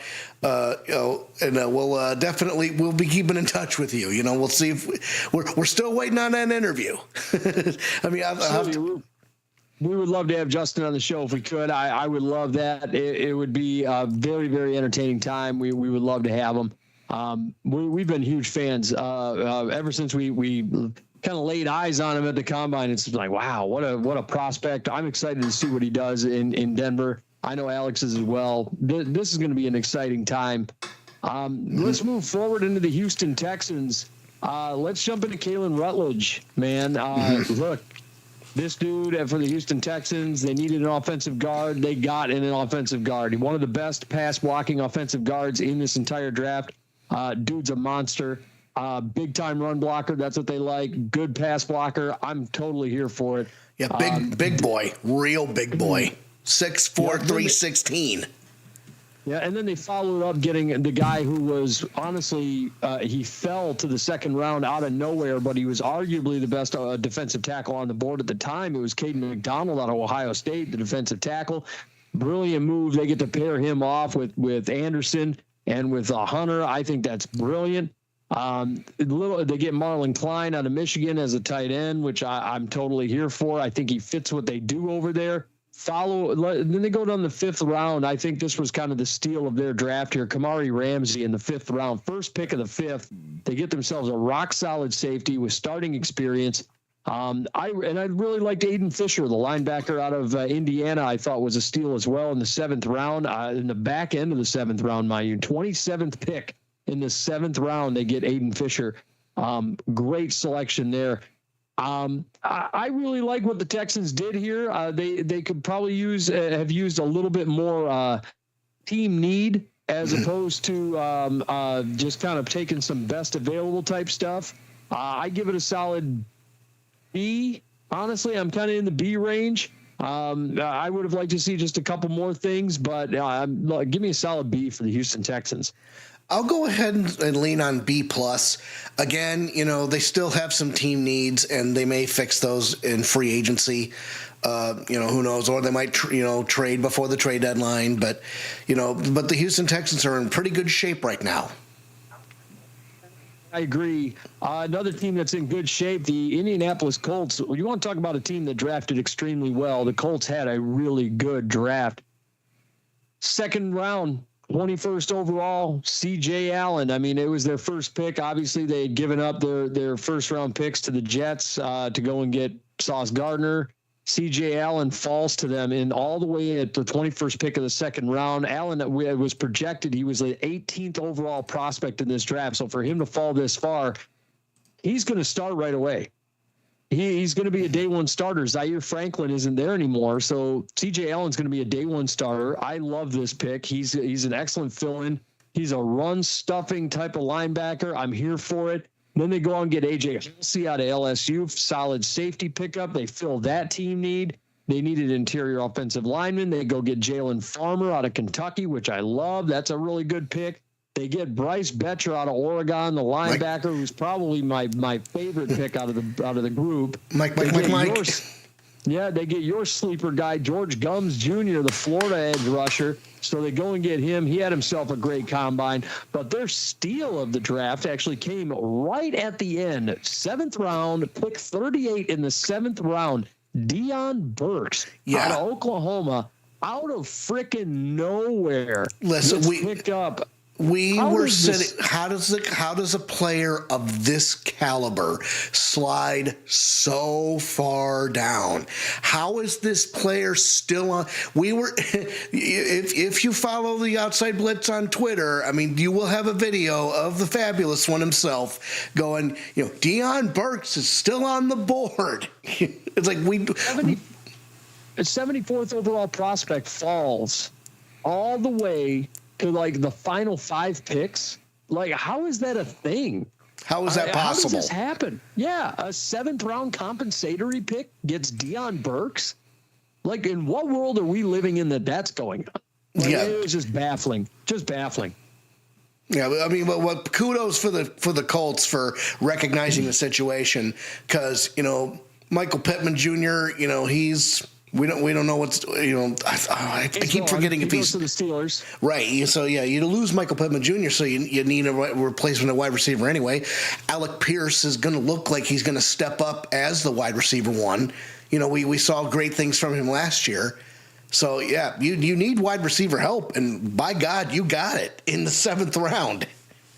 Yeah, I mean, he was projected as a second, possibly early 3rd round guy, and you get him in the 7th. I mean, that's a steal. Yeah, and every year we see something like that. So for the Colts to get everything that they needed, fill as many draft needs as they had, and to get Deion Burks in the 7th round, they got a lot of studs in this draft. Give me a rock solid A for the Indianapolis Colts. I thought they had a great draft. I'd be tempted to give them an A+ just for the Deion Burks pick, but a cooler head shall prevail. Yes, absolutely an A. Yeah, no question. I could only imagine what they would have done if they had a 1st round pick. I can only imagine how that would have gone. Next up, let's talk about the Jacksonville Jaguars. They also did not have a 1st round pick. Nate Borkacher, the tight end out of Texas A&M. I did not like that pick at all. I thought that their best picks were in the 3rd round. It was Albert Regis, 17th pick in the 3rd round, and they get Emmanuel Pregnon with the 24th pick in the 3rd round. I thought those were their best 2 picks. They also wound up getting Josh Cameron in the 6th round at the 10th pick of the 6th round. But a lot of the rest of their picks were just kind of meh to me. I really didn't I wasn't in love with what the Jags did in this draft. This is one of those times where it's one of those strange Liam Cohen type drafts. Liam Cohen likes his guys. Mm-hmm. He sees the guys that he likes, and he's going to go and get his guys, and that's exactly what happened here. So I'm not going to be super critical, but for my taste and just kind of like the way I was seeing things fall and seeing who was available, I mean, outside of Regis and Pregnon, I really wasn't, and Cameron, I really wasn't sold on all the players that came out of this draft going to Jacksonville here. Honestly, give me a C-. I'm just kind of meh on this draft. I wasn't sold on this one. Alex, where are you at? Yeah, I'd say C-. I mean, good on you getting Regis and Pregnon. We love both those guys in the combine. But yeah, I'm reading a lot of these names, and the question that keeps popping up in my mind is, who? Yeah. There was nothing spectacular about that draft. Yeah. Next up, let's talk about the Chiefs. Let's talk about Kansas City. Mm-hmm. Mansour Delane, 1st round. I love Mansour Delane. They needed a corner. They went and got the top corner in the draft class, and it was the best man coverage corner they could have gotten. They go out and get Peter Woods, the defensive tackle out of Clemson. I wasn't mad at that at all. That's actually a pretty good pick. And they also get our Mason Thomas out of Oklahoma, the edge rusher. They were crazy about him. They get Jaden Kennedy, the Oregon safety, in the 4th round with the 9th pick of the 4th round. I really like that. And look, you get Garrett Nussmeier in the 7th round. 43rd pick in the 7th round, you get Garrett Nussmeier. I believe that the Chiefs had themselves a really rock-solid draft. I'm not mad at this draft at all. B+ for me. I thought this was a really good draft for the Chiefs. Delane, Woods, Thomas, Kennedy, and then you get Nussmeier. And also, by the way, they got Emmett Johnson, who, look, I realize that they did go out and get Kenny there, but look, he gets hurt. Okay, I mean, Kenneth Walker gets hurt. So you have Emmett Johnson sitting behind him, and he's very similar of a runner to what Kenneth Walker is. It's a perfect comp. I was like, hey, that's great. So that's why I'm giving this a solid B+. I think they could have gotten maybe one more corner in this whole thing, but give me a solid B+.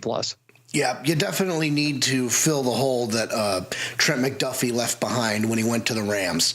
Both their corners, really. So, yeah, you still need corner help, but, the offseason is young. There could still be trades. There could still be free agency. But, you get now, we're not sitting here and I'm not sitting here and saying Garrett Nussmeier is the heir apparent here. But at some point, the tread's going to, God forbid, I mean, Patrick Mahomes is going to probably be around the league for at least 10 years. I mean, look at that big-ass contract they signed him. He's worth every penny. You need a backup. But you need a backup quarterback, though. Yeah, because they needed a backup last year. Minshew Mania was out there when Patrick, and you know what? And they might say, you know what, Garrett Nussmeier's going to start the whole season because we need to rest Patrick Mahomes. So, if Boots had it his way, that's what would happen. Right, and we also thought that, of all the teams that Justin Joly could have gone to, we thought he was going to go to the Chiefs as well, because that would have been a really good fit. I mean, we were sitting here talking about how Justin Joly could be the heir apparent to Travis Kelce, and let's not let that dream go just yet. I mean, yes, he's going to start his career in Denver, and we're good on him, but let's keep an eye on that. That might, I'm still not ruling it out, but yes, B+ for the Chiefs. Yeah, I'm with you there. And then let's talk about the LA Chargers. If there was a player that came out of this draft that just said, yeah, this fits, I think Akeem Messidor fits the Chargers. I think that is a Charger all day long. I think he fits exactly what the Chargers want to do. I was like, that's more of a fit. They lost Odafe Oweh. They fixed it with Messidor. They go out and get Jake Slaughter, the center. They needed a center. They get the best center in the draft class, which was all right, great. They get Genesis Smith, the safety out of Arizona. I like that pick. I really like the Nick Barrett pick out of South Carolina. I really actually like Logan Taylor out of Boston College. I wasn't mad at that selection either. So they got some decent picks. They did fill draft needs, which I was very happy that they filled some of the needs they had. I thought they could have done a few different things at the wide receiver position. But at the end of the day, for the Chargers, B-. I wasn't super crazy about it, but I'm not mad at it. Where are you at? A B-. I agree with that. I mean, you need help. I forget the lineman who got injured last year, and the name escapes me for the moment. I apologize. But you definitely needed to get Sean Slater and Joe Alt. Yes. Oh yeah. So both those guys. So you really hope that those guys are going to come back and get back set on the line. But Jake Slaughter would be a great. Jake Slaughter is a great addition to this football team. So not all hope is lost, but you definitely want to make sure your big guns get back on the field. But yep, I'm in lockstep with you there. And next up, the Vegas Raiders. The Raiders, interesting stuff from them. They go out and get Fernando Mendoza, no surprise. Tre'Davious Stukes, the safety out of Arizona in the second round. And then they followed up in the third round with Kayron Crawford, the edge rusher, which all three of those picks I'm not super mad at. Stukes was one of those ones that was a little earlier than I expected. I thought there was better corners out there at the time. Trey Zune, the third out of Texas A&M, was another one. A little surprised by. Jermod McCoy, I thought was a steal, first pick of the fourth round. It was like that needed to happen. I understand there's a degenerative knee issue, but at that stage of the draft, you're not taking a monster risk at the first pick of the fourth round. Mike Washington Jr., I thought, is a steal. You went and picked him up. The rest of the picks were kind of meh to me. I do like Malik Benson out of Oregon, but the rest of their picks were sort of kind of to me. I personally, I like Mike Washington. If it was me, I would be dealing Ashton Genty at this point, because like, what in the hell did you get Ashton Genty for if you're going to go and draft a stud like Mike Washington, who is a bell cow type of back? And Ashton Genty nearly broke 1,000 yards last year with just Colton Miller and everybody else on the offensive line. I like Mike Washington, and really I like Mike Washington better than I like Ashton Genty, if I'm being honest. So, me, I think it's a B- for the Raiders. I think they did what they were supposed to do and go and get Mendoza, but after that, the Stukes was okay. It was just an okay draft. I'm not super crazy about it. It was an okay draft. B-. I'm going to say C, and here's why. Because you needed a different C at center, and you really could have done well to get Pat Coogan instead of Trey Zoon III. Number one, Pat Coogan and Fernando Mendoza are teammates. So you have that, you have that chemistry. Plus, the fact that Pat Coogan, we didn't hear his name one time during the draft. He's an undrafted free agent, and that boggles my mind. In the 160s, he went. Well, we'll wind up talking about Coogan. I forget where he went, but he did go. Oh, he did go. Okay, I must have missed it. But regardless, the point is still made.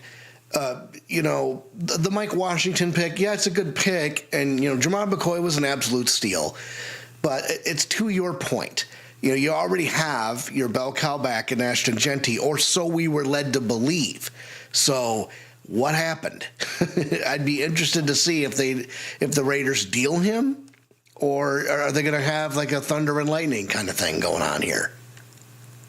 It's interesting the way that they drafted. So we're going to have to take a step back and kind of see. The Raiders are interesting. They're just interesting. During the draft, it was looking like, oh, hey, maybe they're having a good draft, but I'm not so sure. Team that had a good draft, let's talk about the Miami Dolphins. First of all, they go out and get themselves Caden Proctor, the offensive tackle out of Alabama. They go out, which was smart. They fill that role. They go out and get Chris Johnson, the corner out of San Diego State, another rock-solid corner. They get your guy, Jacob Rodriguez, out of Texas Tech. Loved him. Here's a Will Kasmerick out of Ohio State, the tight end. It was surprising, but they go out and get him. Here's another interesting one, Chris Bell out of Louisville. This guy would have been a first-round pick if it wasn't for the torn ACL that came late in the season. Look, this guy is going to wind up, when he's healthy, he's going to wind up being your next Tyreek Hill. That's what they're banking on him being. And then they go out and get a guy we loved, Kyle Lewis out of Pittsburgh, the linebacker. We were crazy about him. Michael Taffy, the Texas safety. A lot of people were saying, hey, this guy's going to wind up being just a special teamer. Look, I don't think that's the case. I think Taffy's going to wind up being a star. DJ Campbell out of Texas, and another guy we love, Max Llewellyn, the edge rusher out of Iowa. Another guy we were pretty crazy about, too. I really liked the Miami Dolphins draft. I really did. I think they did just about everything they needed to do. They could have probably used one more big-time receiver that would have started like immediate. If they did that, this would be a home run for me. I'm going to give it an A-. I really like what the Dolphins did here. I think they really rocked this draft. Give me an A-. I agree, and really, you really couldn't miss with the talent that was in this draft, and given the fact that the Miami Dolphins are basically tore their entire team down to the studs. There's no drywall. I mean, it's just wood. Yeah. So I don't think you could have really missed on any of these picks because you need all the help you can get. But not only did they not miss, they had some pretty good hits. So Miami fans should now have a little bit of hope, that you're building a young team, just a pinch of hope. It's like, you know what? In about 3 years, and realistically too, 3 years, we might see the return of the Miami Dolphins. We could. Yeah, we could see them coming back to life here. Moving in around that division, let's talk about the New England Patriots. Caleb Lomu is their first overall pick, 28th overall. They also get Gabe Jackus in the second round with the 23rd pick over in the second round out of Illinois, which I thought was really solid as an edge rusher. I like that pick. Eli Raridon, the tight end on the Notre Dame, kind of an interesting pick there. He's a blocker. I think he's more of a blocker than anything else. So a lot of people say, oh, he's going to be great in this league. I'm not so sure. I'm not the first three picks. I'm kind of here for. I'm okay with Jam Miller in the 7th round. I thought that was kind of a steal as well. But you already have a pretty crowded running back room with Ramondre Stevenson, who is getting a little long in the tooth anyway. So you might be seeing him go out the door. Jam Miller, I think, becomes the backup to Henderson. But I mean, beyond those 4 picks, it's okay. C-. I thought this draft was just meh. It's all right, for the Patriots. And in their defense, I'm going to give them a C because they already have most of what they need. They are a Super Bowl team. This was a team that a couple of years ago was picking 3rd in the draft, and they picked up Drake May. A couple of years later, they make it all the way to the Super Bowl and get waffle stomped by the Seattle Seahawks, but that's a whole different story. That's just a good team. That's just a decent team running into a brick wall. That happens all the time. But, they have what they need to make another run of the Super Bowl here. And this is the result. So we shouldn't have expected anything major in this situation, but I think C is the fairest grade I can give in this situation. Next up, let's talk about a team that I think had probably the best draft out of anybody in this class. Yes, sir. The New York Jets. The Jets tore this draft up. Edge rusher David Bailey in the 2nd overall pick. They go out and get Kenyon Sadiq with the 16th overall pick. You get Indiana receiver Omar Cooper Jr. at wide receiver, so you get a compliment to Garrett Wilson. You get 2 compliments to Garrett Wilson, really. You get a number 1 corner in D'Angelo Pons, who we are all in love with. We thought he was just going to be phenomenal. Yep. You go out and get a great defensive tackle in Darrell Jackson Jr. out of Florida State, who at this stage in the 4th round, 3rd pick of the 4th round was a steal. I had him going early 3rd round. Cade Klubnik, who 10th pick of the 4th round, you needed a backup quarterback behind Geno Smith. And then you finish off your weekend with the 12th pick in the 7th round being VJ Payne out of Kansas State, the safety, who a lot of people had projected like 4th round. Some people had him projected as high as 3rd round. Man, you want to talk about a draft that, was the end all be all, filled every single thing that they needed, did everything right. They did literally everything right in this draft. Filled every draft need. They went out and got stud players. Great edge rusher, great tight end, great wide receiver, great corner, great defensive tackle, great safety, great backup quarterback for your guy right now who's probably going to be the heir apparent. They did everything right. The only guy that they missed on, and realistically, in my opinion, was Inez Cooper. That was probably the one guy that I wasn't really sold on out of the bunch. But we'll have to wait and see. But at the end of the day, you want to talk about a team that had a great draft, A-plus draft, the New York Jets. Yeah. That's an A-plus draft. It was an A-plus. There's no bones about it, no way around it. This is an A-plus draft by the New York Jets. Alex, where are you at? I'm 100% in lockstep, but the question also has to be asked. Can the New York Jets capitalize on this? If not this year, in the years to come? Because again, you're supposed to be, building these players up. These are rookies.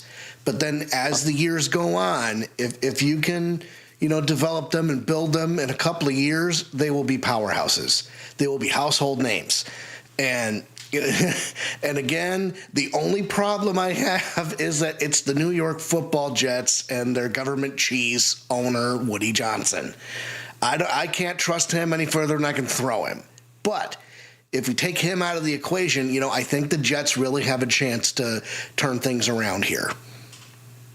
I think this was a huge step in the right direction for the New York Jets. The way that they handled this draft, going younger, and they filled all of their draft needs. I love what they did in this draft. And another team that I love that they did is another team where I loved what they did in the draft. There we go. Was the Pittsburgh Steelers. Another really good draft. You get your offensive tackle in your first pick at 21 overall out of Arizona State. And I struggle with this name every time, so you're going to have to Max Ihienekor, I think. I always struggle with it. But anyway, he was a stud coming out of the combine. We liked him a lot. We actually were really big on him coming out of the combine. And then watching tape on him, it was like, oh, okay, this guy could be for real. They need an offensive tackle. They got an offensive tackle. Jeremy Bernard. Bootleg B team. Yep, you get a rock-solid wide receiver. You get Drew Aller because you're going to have him sitting there behind Aaron Rodgers, learning. You get Dalen Everett, who's a rock-solid corner. He's been playing against some of the tough SEC talent that's out there, so he's a good pick. You get your guy, Jennings Dunker. So one of my absolute favorite players in the whole combine process. I came for the mullet. I stayed for the drills. Jennings Dunker, I'm totally here for it. So you get two offensive tackles, two big-time offensive tackles, so it makes a lot of sense that you didn't pick up the fifth-year option on your former first-round pick. Caden Wetjen, who we loved at the Combine, another big-time wide receiver. Eli Heidenreich, the running back out of Navy that you were big on. You loved Heidenreich coming out of the Combine. Robert Spears Jennings, the safety out of Oklahoma. We loved him coming out of the Combine. I mean, these guys all are guys that had really awesome off seasons, really awesome draft processes.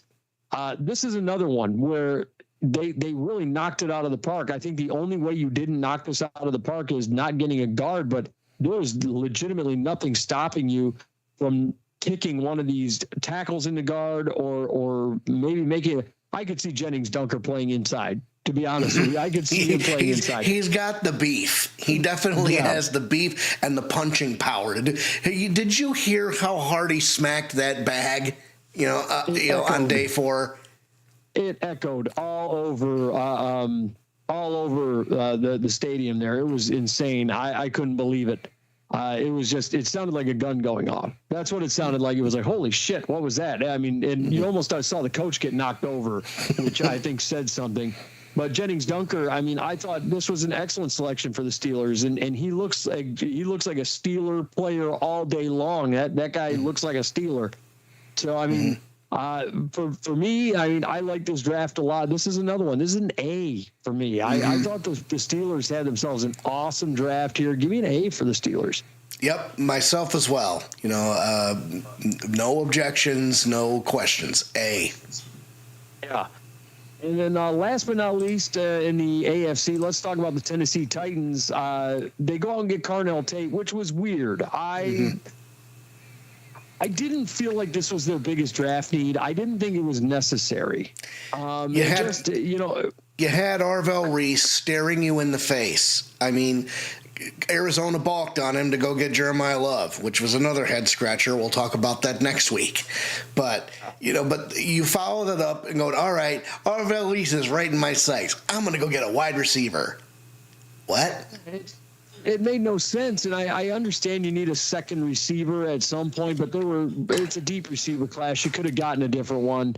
Carnell Tate at 4, and then you follow it up, and at least they traded up and got themselves an edge rusher in Keldrick Falk, which I really liked that move. I like Keldrick Falk a lot. Anthony Hill Jr. out of Texas, the linebacker. I thought that was a really solid selection, so they really shored up the defense. I didn't really like the Carmona pick in the 5th round, but Nick Singleton falling to them in the 5th round was a steal. They do wind up with Pat Coogan in the 6th round, the 13th pick of the 6th round. So I did like the fact that they did get Coog here. This isn't a bad draft at all. Solid B+ for the Tennessee Titans, in spite of the fact that I didn't agree with the Carnell Tate pick. He's still going to be a good player in this league. He's still going to end up being a really good weapon for Cam Ward. B+ for me. Yeah, I would probably just argue the fact that it's a B only because of the Carnell Tate pick, just because it's a misuse of a premium draft pick. You know, that's what it is, a misappropriation of a top tier draft pick. But other than that, I mean, that's what Ray put it as too. He said it was just a misappropriation of premium draft capital. Yep. And that's the end of the day. I mean, you can't make that mistake as an organization. I mean, if you want to be taken seriously, not to say that they shouldn't be, but at the same time, better options existed. But I mean, here you are. I mean, like you said, this is not a knock on Carnell Tate. He's going to be a great player, and I'm hoping that he and Cam Ward have a decent connection, because then we're going to really start to see this team, compete for an AFC South title. But we'll have to see. I agree. I believe that these guys are going to be spectacular down the stretch. I hope that there's a good rapport that develops between Ward and Carnell Tate. I think that would be very fun. But with that, those are our grades for the AFC draft, the AFC teams in the draft. We'll be talking about NFC next week. I'm hoping that we get Boots on the show. That would be fun. But, right now we are getting ready to head out of here. And, folks, before we head out, we just want to give a shout out to, first of all, to It's Your Time Massage. Amanda's a wonderful massage therapist. She does amazing work. She's the best massage therapist in the Metro Detroit area. If you're looking for a massage, and you want to get a Swedish massage, a deep tissue massage, if you're looking for hot stones, if you're looking for muscle scraping, if you're looking for cupping, if you're looking for, you want just a little bit of CBD oil for a little bit extra, you can get those types of things. You can get red light therapy. You got to check it out. It's Your Time Massage LLC on Facebook, or you can find her at iytmassage.com. You can book yourself an appointment. And remember, folks, it's your time. Also, let's talk about the artist formerly known as Big Willie Dubs Gaming, now known as No Shot Bot TTV. Yeah, he's over there on the TikTok. The TikTok. Yep, there's my old man moment for the day. Over there on the TikTok doing some good stuff. You can find him on YouTube. You can find him on Facebook. You can find him on the TikTok. A lot of first-person shooter stuff going on over there. But he does some other entertaining stuff, threatening to shave off his beard, eating nasty jelly beans, doing the Hot Ones Challenge. All kinds of fun stuff for your entertainment. So you got to check him out over there at No Shot Bod TTV. Have a look at what he's doing over there. And Alex, what do you guys have going on over there at the Steele Twins Gaming Studio? Well, I just have a quick question for everybody. Do you like video games? Do you like theater? The Steele Twins Gaming may just be what you're looking for. Whether it's the good old first-person shooter, RPG, or your favorite story-based adventures, we think we have something for just about everyone. We've got everything you need to satisfy your digital cravings, whatever they may be. And best of all, our channel has something nobody else has: voice acting. Every week, my brother and I will play a game that has a lot of text-based dialogue, and we will act it out with the voices that come up in our heads for the characters you see on screen. Sometimes we do our best to highlight the drama of the situation. Most of the time, though, we're just goofing off to have a good time. Either way, we're sure you'll be entertained. We are on every single Saturday afternoon about 2:30 p.m. Follow us on Twitter at Steele Twins Alex. Follow us on our Facebook page to keep up to date on our shenanigans. And don't forget the brother channel, Steele Twins Andy. It is there. You will get your full fix of Nostalgic Mondays, Nintendo Tuesdays, FPS Wednesdays, where I'm guest starring. We're playing Borderlands 2, Indie Thursdays, and Open World Fridays. Absolutely. And last but not least, we got one more thing to talk about. Let's talk about books, Alex. Let's talk about a book called I Ate Cookies Out of the Trash. It's by a wonderful author by the name of Tammy Pruitt. She is tremendous. It's an inspirational guide written by her. It's based on her real life experiences dealing with body image and eating issues. And look, she shapes her books with her struggles and how to overcome them. It's supported with research-based facts and accompanied by her professional advice as a registered dietitian. She's a scientist, Alex. Science! Exactly. She lets others know they're not alone in struggling with self-love, body image, and disordered eating. But listen, she's not your stereotypical health guru. All right. She doesn't run 7 miles a day, although she did run a marathon recently. I'm very proud of her for that. And she doesn't judge people for the kind of unhealthy food they consume. Instead, look, she's the friend you never had. She's the kind that encourages you and motivates you to rise above those dilemmas. She takes you on a trip down memory lane where life pitted challenges against her and what she did to get through them. It reads like a conversation, not a boring one. This is a tremendous book.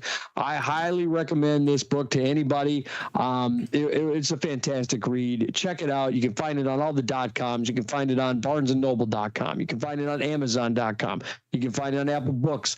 You can go, you got to go on the keyboard though. You got to, I don't know if you can hear that. You got to tick, tick, tick, tick, tick. You got to go on the .coms and you got to go find this book, I Ate Cookies Out of the Trash by Tammy Pruitt. Grab yourself that book. Grab yourself a cold one. Grab yourself a cup of tea and go ahead and have yourself a read. It's a fantastic book. And with that, folks, that is our show for this week. Next week, we're going to be jumping into the grades for the NFL draft grades for the NFC teams. So we'll be jumping in. We'll be talking about Alex's Detroit Lions. We'll be talking about my Minnesota Vikings. We'll be talking about all the NFC squads. So that'll be a thing. We're going to be talking about all the news around the league. And then after that, we're going to be talking about our way too early 2027 draft prospects that we should be paying attention to going into the college football season. So I'm excited for that. We're going to be jumping into that stuff. So I hope everybody's excited. And with that, ladies and gentlemen, we're going to be taking off, and I want to thank everybody for joining us. Alex, man, what a draft weekend it was. Yep. It's definitely one for the books. And that whole going live on day one, yeah, that's a yearly thing now, kids.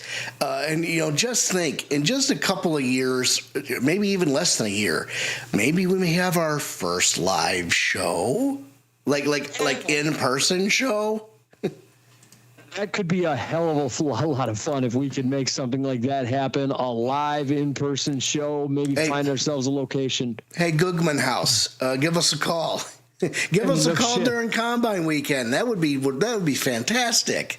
Man, a trip to Indianapolis for the NFL draft, that would be a dream come true. But we would love to if there's any bar out there that would love to have a good podcast, we'd love to come out there and be a part of the joint and really host an NFL draft show. I think that would be a lot of fun. But folks, we want to thank you so much for listening. We want to thank all the folks that joined us live for the NFL Draft Podcast, and we really enjoy it. We enjoy what we're doing here.